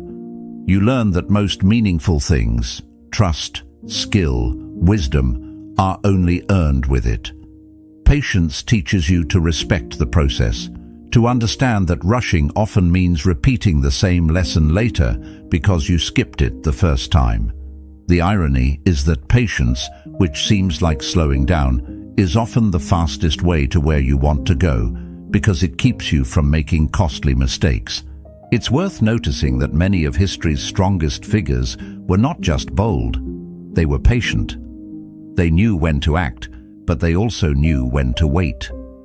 They understood that a rushed move could undo months or years of preparation. And they learned that the confidence to wait comes from knowing you can handle whatever happens in the meantime. Patience is not passively enduring, it's actively preparing, observing, and strengthening your position while you wait for the right moment to strike. Building this into your daily life doesn't require dramatic gestures. It's about small, repeated acts of restraint. It's choosing to pause before replying. It's letting someone finish their point, even when you think you already know what they're going to say. It's slowing your breath when you feel it quicken. These are the small weights you lift to build the larger muscle of calm. Over time, these choices accumulate into a level of mental strength that can't be shaken by sudden noise or pressure. When life eventually gets loud, and it will, you'll find that the patience you've built in silence is what keeps you steady. You won't be scrambling to find calmness because you'll already have it, ready to be applied. You'll respond with clarity, with control, and with a sense of timing that makes your actions more effective. And in that moment, you'll realize that patience is not just a virtue, it's a weapon. One you've been sharpening every day, quietly, while the world rushes past. Calmness under pressure isn't something you can improvise. It's not a trick you pull out in the middle of a crisis like a hidden card up your sleeve. By the time the storm hits, you will always default to the habits you've been practicing. If those habits are rooted in panic, overreaction, or avoidance, that's exactly what will surface. But if you've trained for composure, if you've built the reflex to pause, to think, to breathe, then when the world around you is shaking, you'll find yourself steady. You don't wait to learn how to swim when you're already drowning. You train while the water is calm. The mistake many people make is believing that calmness will come to them naturally when they need it most. But the truth is, chaos strips away the luxury of learning in the moment. It speeds everything up, compresses time, and leaves no room for trial and error. Just like an athlete preparing for a race, your mind and body need rehearsal. Every deliberate act of self-control in the small, low-stakes moments is a form of training for the bigger ones. Preparation for mental composure is not dramatic. It happens in ways most people overlook. It's in the moment you choose to let someone finish speaking, even when you're eager to respond. It's in the decision to take a slow breath before replying to a frustrating email. It's in holding your ground when plans change unexpectedly instead of letting irritation take over. These are not just good manners, they are mental repetitions, the push-ups for your patience, the practice swings before stepping into the arena. Marcus Aurelius wrote in Meditations, "The art of living is more like wrestling than dancing. Wrestling requires you to expect resistance at all times, to train your body and mind to respond fluidly under pressure. You can't expect to master that response without countless hours of practice. Similarly, if you wait until you're in the middle of life's heaviest blows to try to find your balance, you're already behind. Calmness is a skill sharpened in advance, not a miracle that appears on demand. The beauty of training before the storm is that it rewires your instincts. At first, you have to consciously remind yourself to slow down, to breathe, to choose your words. But with repetition, those responses become automatic. When pressure rises, you no longer have to tell yourself to be calm. You simply are. This isn't because you've erased emotion, it's because you've taught yourself to stay functional in its presence. The storm still comes, but you meet it with the same rhythm you've been practicing all along. There's also another benefit. Preparation shrinks fear. Uncertainty is what makes chaos so unsettling. When you don't know how you'll respond, the unknown becomes a source of anxiety. But when you've trained, when you've run the mental drills and practiced composure in smaller situations, you carry a quiet confidence into bigger ones.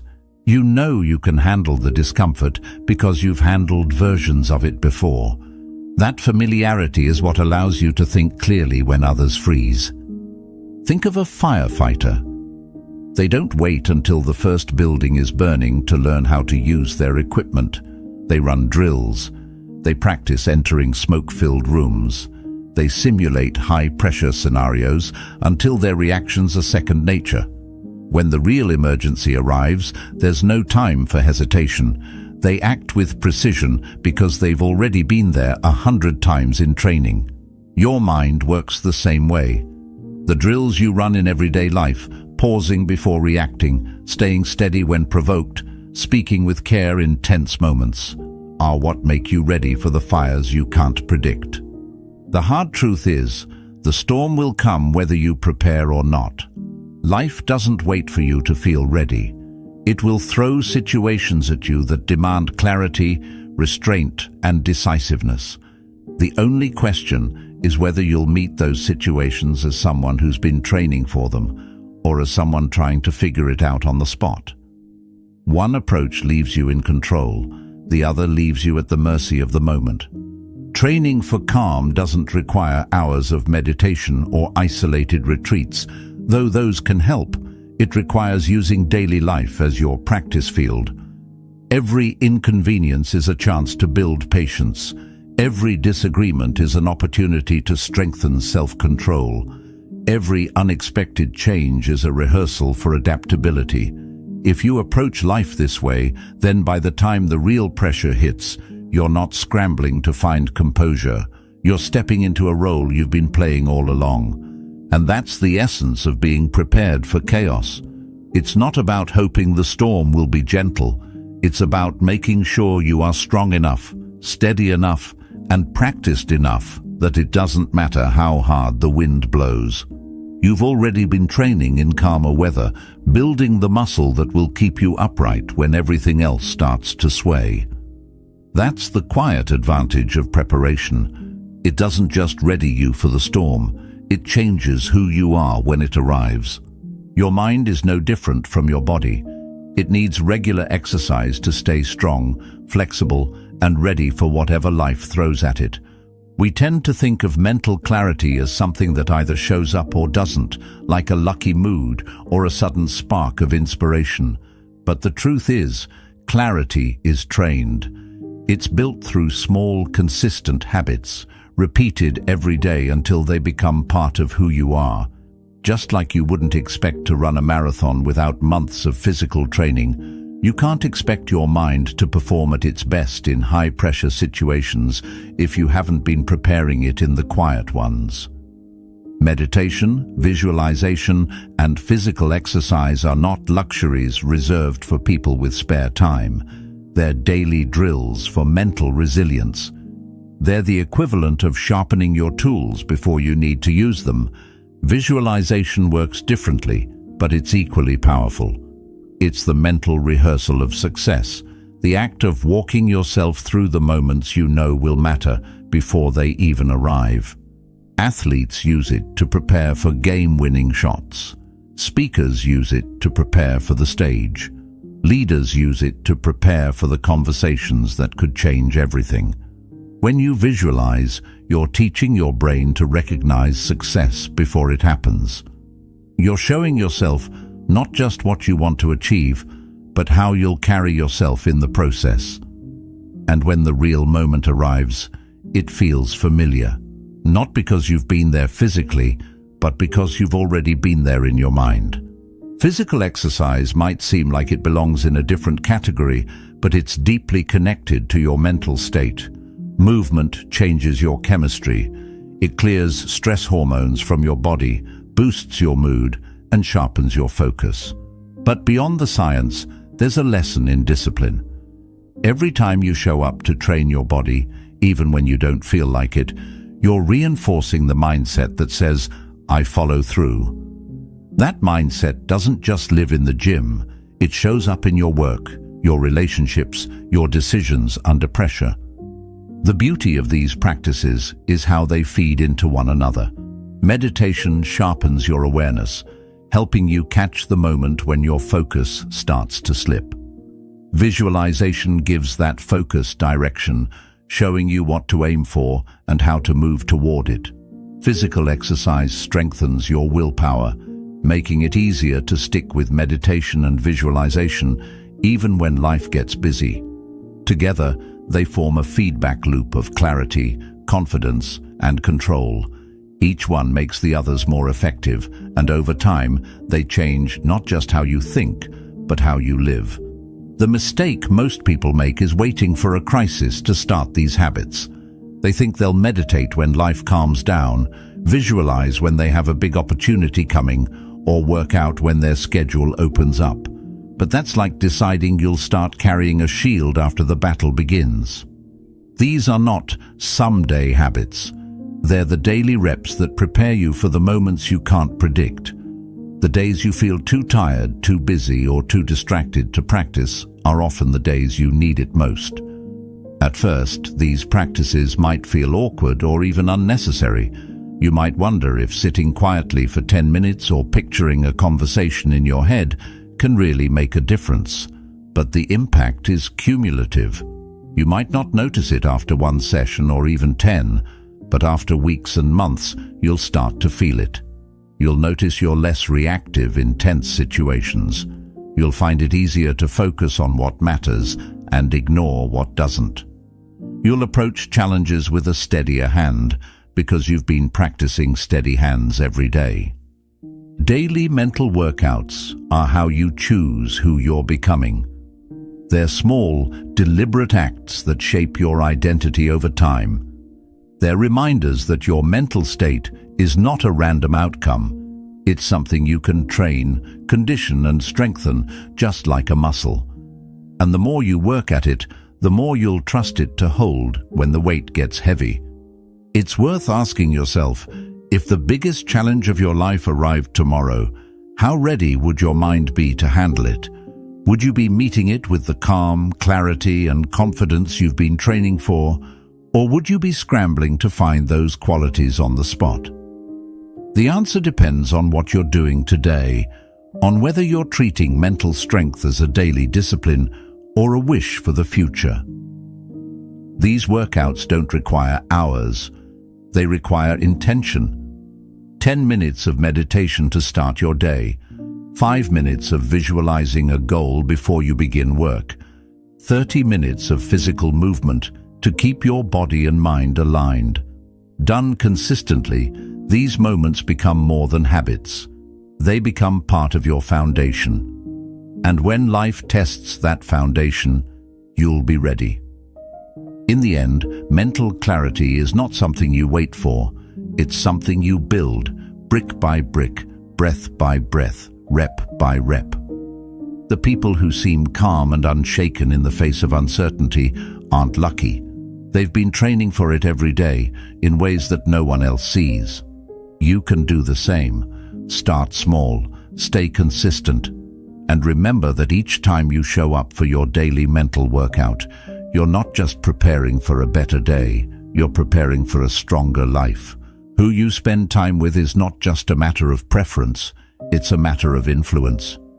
The people closest to you don't just share your days, they shape your thoughts, your habits, and even your perception of what's possible.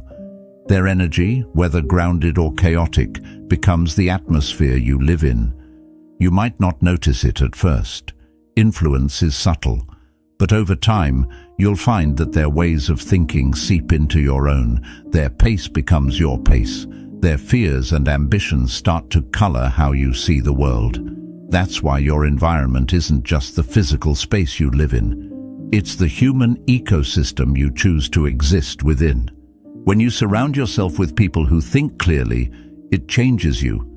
They don't get swept up in the noise, and that steadiness is contagious. You see how they approach challenges with focus instead of panic, how they ask better questions instead of rushing to judgment. Slowly, you start doing the same. The opposite is also true. Spend enough time around constant complainers or impulsive decision makers, and you'll find yourself reacting more and reflecting less. This doesn't mean surrounding yourself only with people who agree with you. In fact, one of the healthiest influences you can have is someone who challenges your thinking without tearing you down. People who ask the kind of questions that make you reconsider your assumptions. People who listen fully before responding. People who focus on solutions instead of dwelling on problems. They sharpen you, not by pushing their perspective onto you, but by encouraging you to refine your own.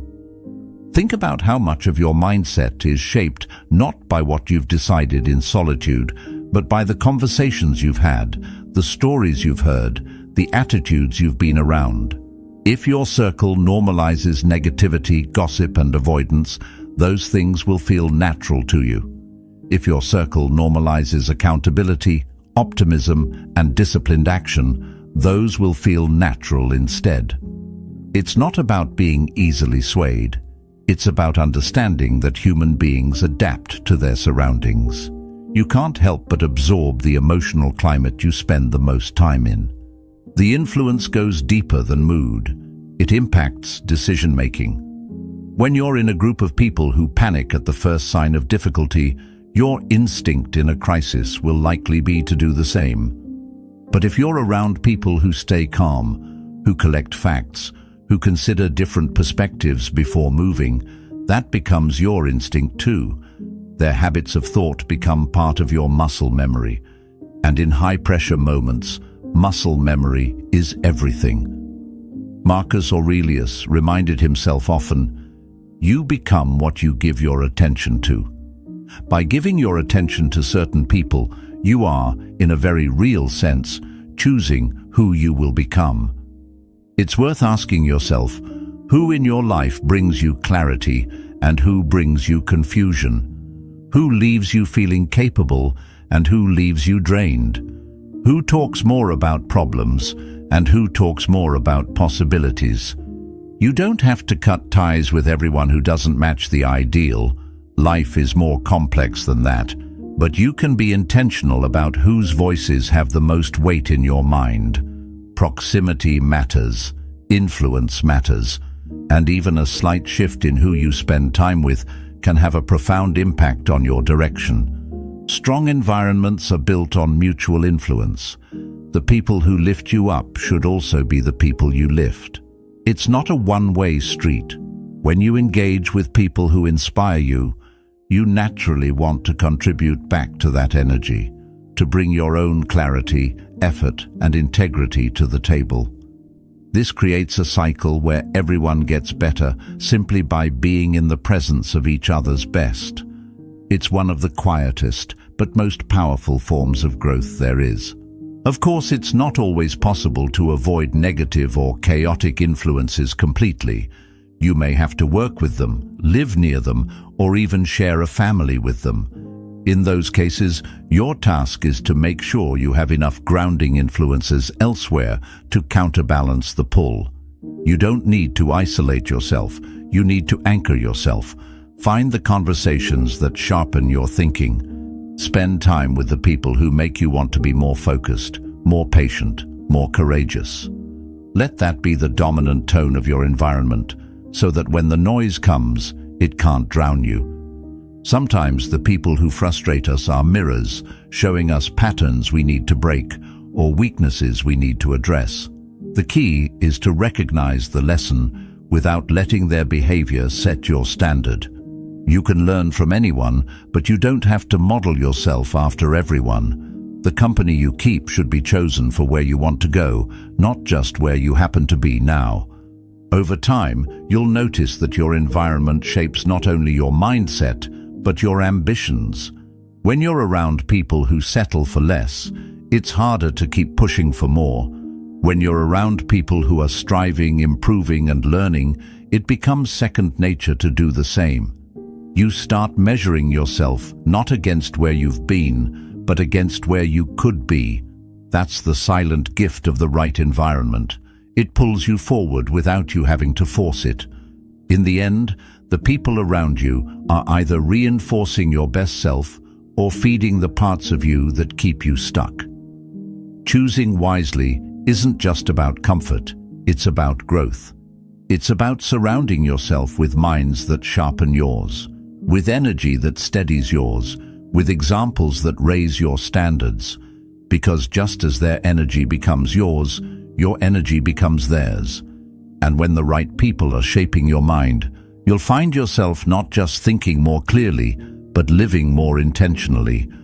Your mind is the most valuable space you'll ever own, yet it's also the one most people guard the least. We lock our doors to protect our homes. We insure our possessions. We put passwords on our devices. But the thoughts, beliefs, and emotions that shape our entire life are often left wide open for anyone to influence. Not everyone should have access to that space.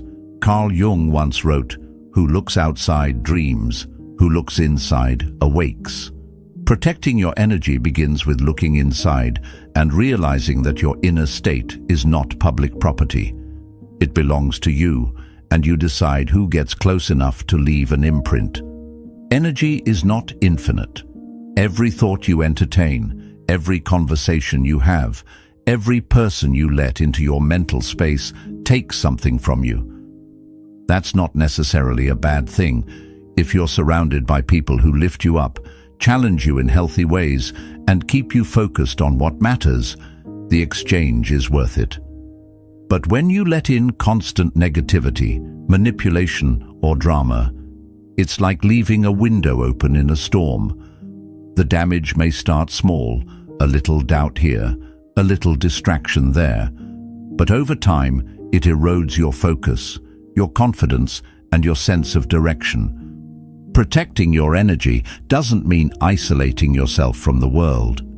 It means becoming intentional about who and what you allow to influence your state of mind. Think of it as setting boundaries in the same way you'd protect your physical health. You wouldn't drink from a poisoned well just because you're thirsty, and you shouldn't take in mental toxins just because they're nearby.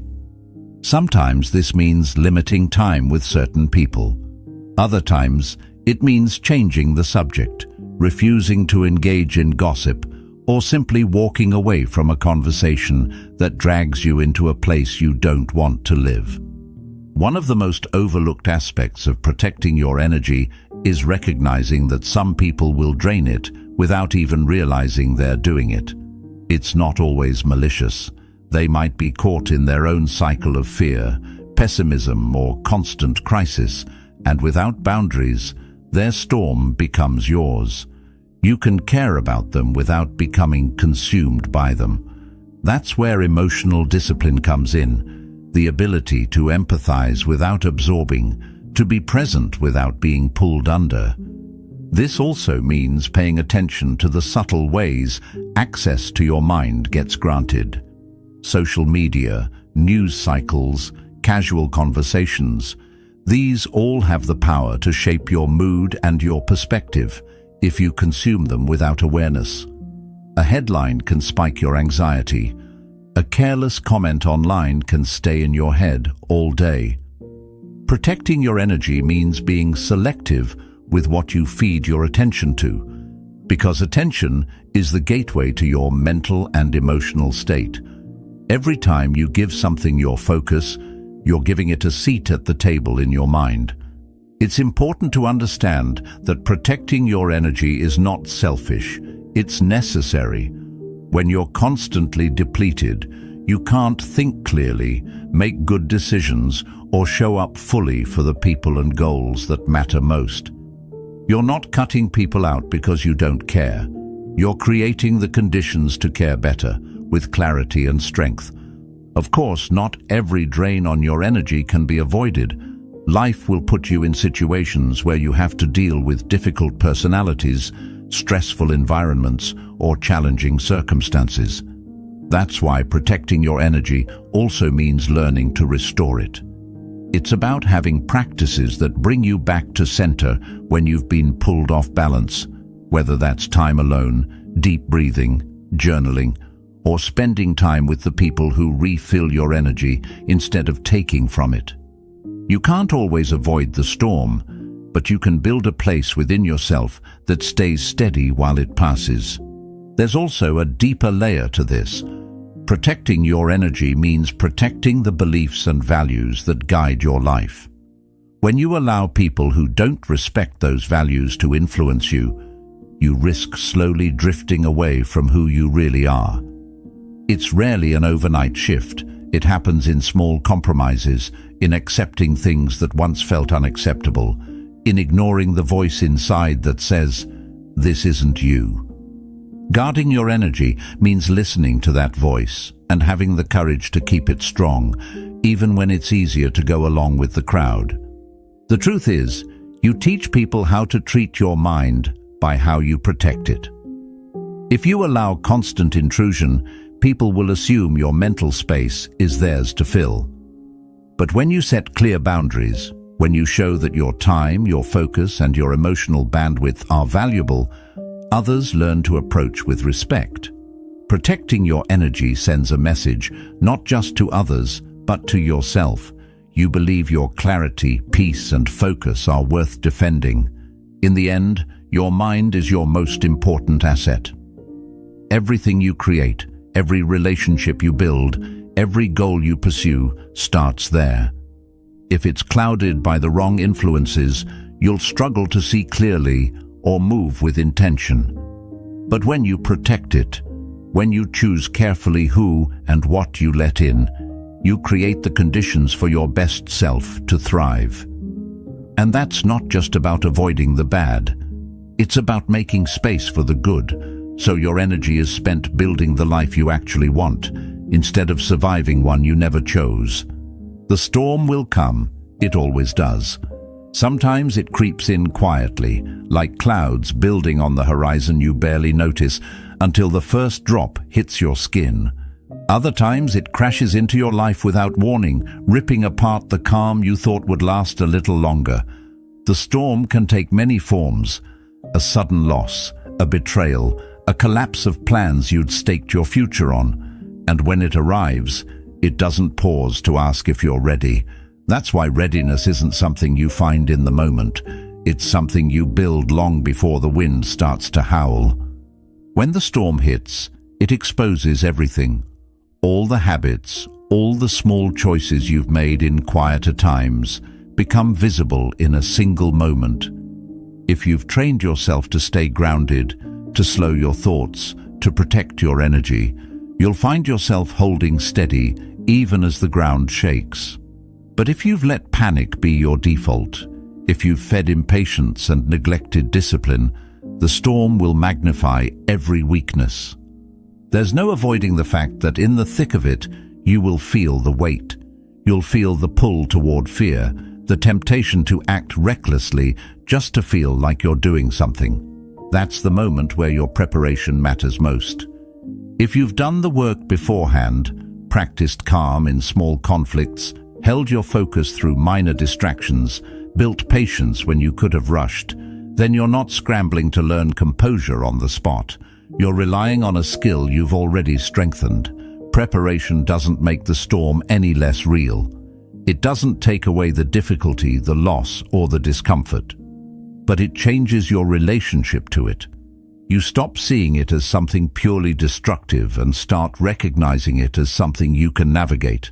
And this is where resilience is born, not in pretending the storm isn't dangerous, but in knowing you have the tools to survive it without losing yourself. It's worth thinking about what you're building right now, before the next storm arrives. Are you cultivating habits that steady you, or ones that make you more fragile? Are you surrounding yourself with people who anchor you, or with people who will only add to the chaos when things get hard? The answers to those questions aren't abstract. They will be revealed the moment the storm comes. And once it's here, you can't go back and change them. Some people wait for the crisis before they start thinking about how to handle it. They assume they'll rise to the occasion when the time comes. But the truth is, we don't rise to the occasion. We fall to the level of our preparation. That's why the daily work matters so much. Every time you choose to take a breath before reacting, every time you decide to listen longer than you speak, every time you stay steady instead of getting swept into someone else's drama, you're building the strength you'll need later.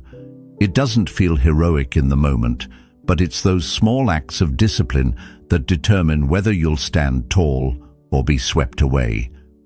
There's also an honesty that comes with surviving storms. Once you've been through one, you realize that nothing is truly permanent.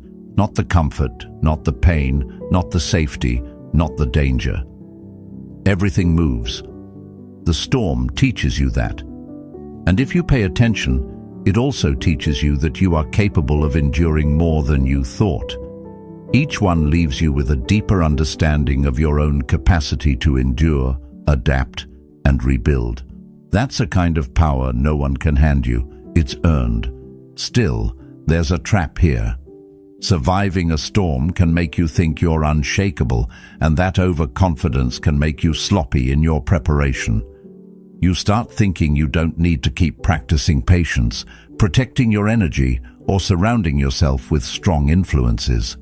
But storms are unpredictable, and the next one might be different from anything you've faced before. Complacency is just as dangerous as panic. True readiness is quiet, consistent, and humble. It's the awareness that no matter how steady you've been in the past, the next challenge will still require your best. When the skies are clear, it's easy to forget the storm is coming. It's easy to get caught up in comfort, to let your habits slide, to tell yourself there will be time to prepare later. But the clear sky is the time to build. It's the time to strengthen the routines that keep you steady, to learn how to control your breath under pressure, to practice reframing problems into challenges. It's the time to decide who and what you'll allow into your mind, so that when the wind starts to rise, you're not fighting battles inside yourself on top of everything else. And when the storm finally comes, you won't be wondering whether you're ready. You'll simply meet it. You'll stand in the center of it, aware of its power, but not consumed by it. You'll feel the pull of fear, but not obey it. You'll see the chaos, and somewhere inside it, you'll spot the thread of order that guides you forward. Because the work you've done before, the quiet discipline, the mental training, the intentional choices, will be holding you steady, like roots deep enough to keep you upright, even when the branches are thrashing in the wind. That's the real measure of preparation, not whether you can avoid the storm, but whether you can remain yourself in the middle of it. And if you've built that, the storm stops being the end of something and becomes the beginning of the next chapter, one you're ready to write. When everything around you starts spinning out of control, the calm mind becomes magnetic. It's not about being the loudest voice in the room or the one making the biggest promises. It's about being the steady presence when everyone else is unraveling. In the noise of panic, people instinctively look for someone who isn't swept away by it.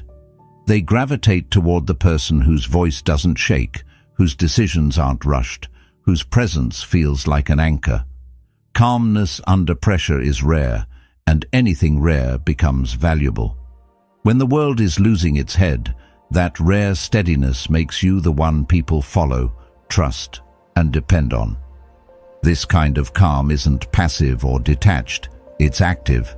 It's the quiet confidence of someone who sees clearly when others see only chaos. A calm mind is built on that truth. It doesn't deny that problems exist. It simply refuses to inflate them into something bigger than they are. This is why calm people often seem to move slower in a crisis, but their pace isn't hesitation, it's precision. They're weighing options while others are reacting, choosing the right move instead of the first one that comes to mind. In high-pressure moments, speed without clarity is dangerous. Rushed decisions create more problems than they solve. The calm mind has an advantage because it can see the bigger picture, while others are locked into tunnel vision, focused only on the immediate threat. Calmness allows you to scan the whole field. You notice opportunities and risks others miss. You conserve energy because you're not burning it on panic, and when you finally make your move, it's deliberate, often surprising those who mistook your stillness for inaction.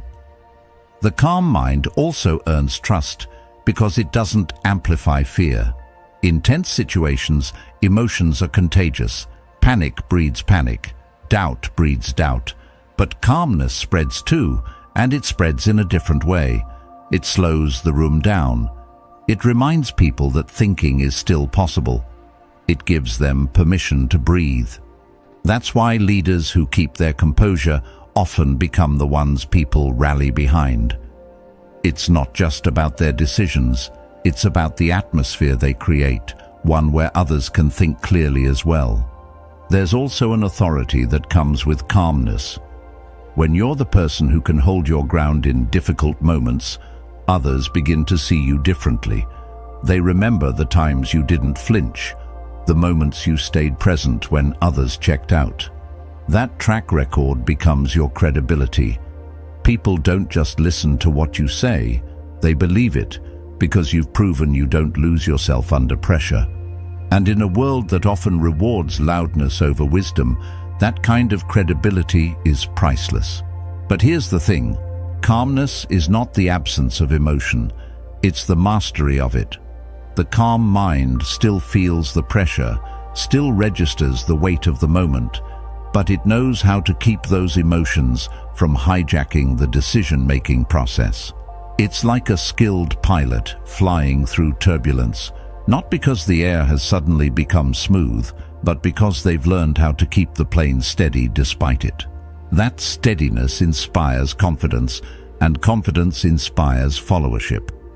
When you remain calm, you also protect your own mental resources. Panic is exhausting. It burns through focus, drains patience, and leaves you mentally scattered. Calmness, on the other hand, is sustainable. It keeps your thinking sharp for as long as the situation demands.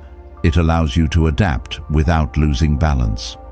And in long challenges, projects, negotiations, relationships, being able to think clearly for the entire duration often matters more than any single quick move. The advantage becomes even clearer when you realize that calmness is not common. Most people don't train for it. They go through life letting their environment dictate their emotional state. They react to what happens instead of preparing for it. Which means that if you make calmness a discipline, you'll stand out immediately. And calmness doesn't just serve you in the moment, it shapes your reputation. Over time, people will start to think of you as the one they can count on when things get rough. You become the call they make when the stakes are high, the person they want in the room when the outcome matters most. That reputation opens doors, builds influence, and gives you a kind of quiet power that doesn't fade when the noise dies down. None of this happens by accident. The calm mind is built in the everyday moments when it would be easier to lose your patience, to react without thinking, to join the chaos instead of holding the line. It's built in how you handle minor setbacks, how you treat people when you're frustrated, how you choose to focus on solutions rather than complaints. Every one of those choices is a rehearsal for the bigger stage.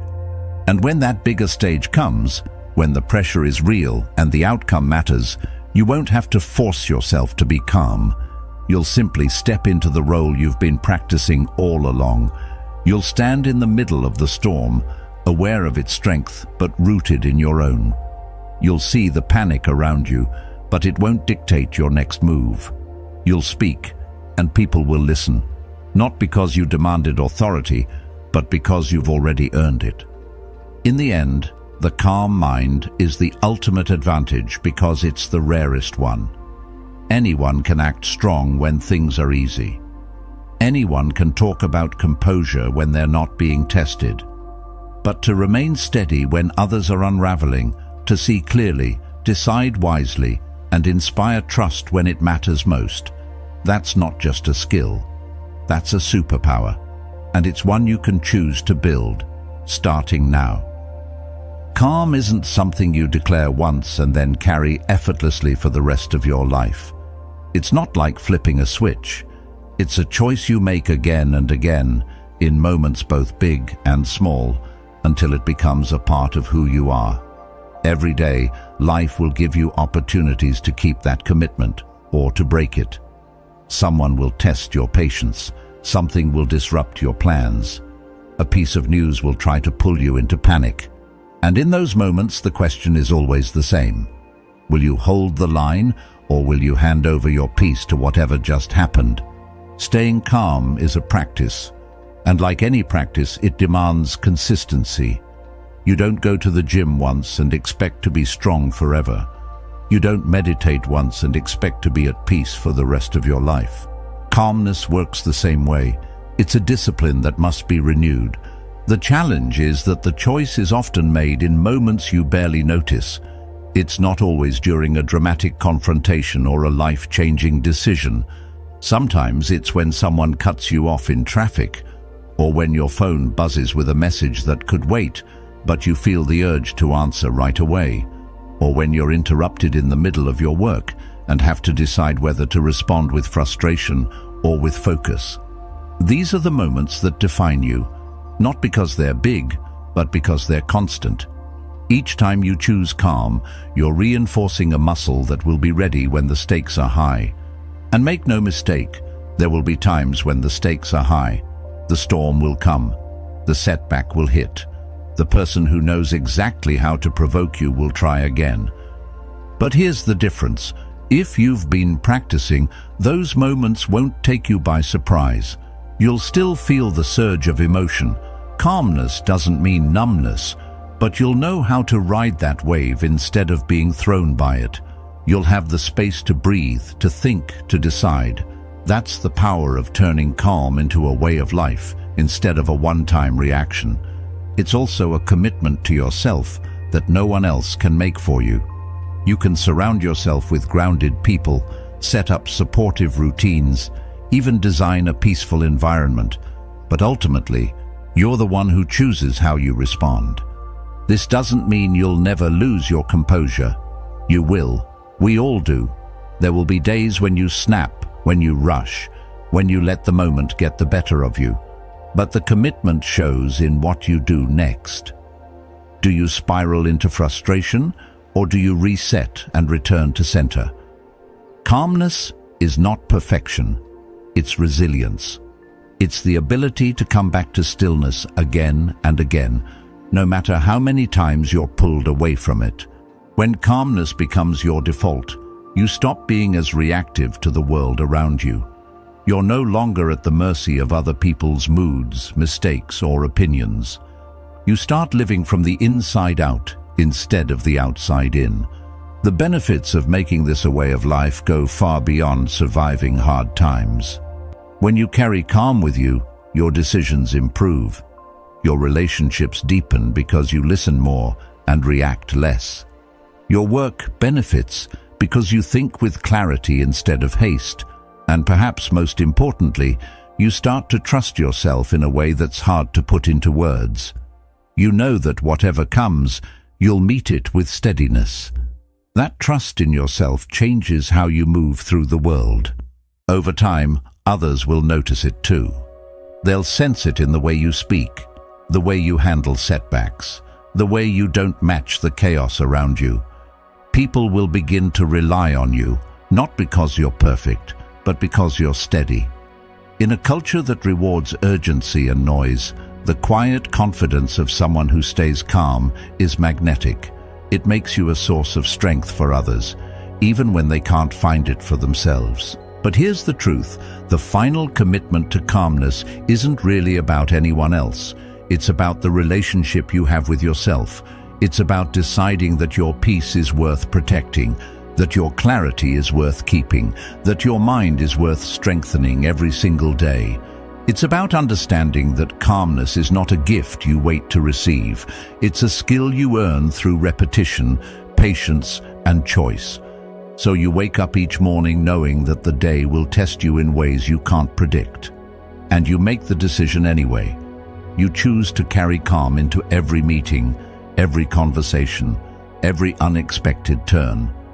You treat each test as another chance to reinforce what you've built. You accept that there will be moments when it's hard, but you also know that the harder the moment, the greater the value of meeting it with steadiness. In the end, staying calm is not about avoiding storms, difficult people, or setbacks. It's about becoming the kind of person who can walk through them without losing yourself. When calm is your way of life, no storm can truly shake you, no person can completely unbalance you, and no setback can define you.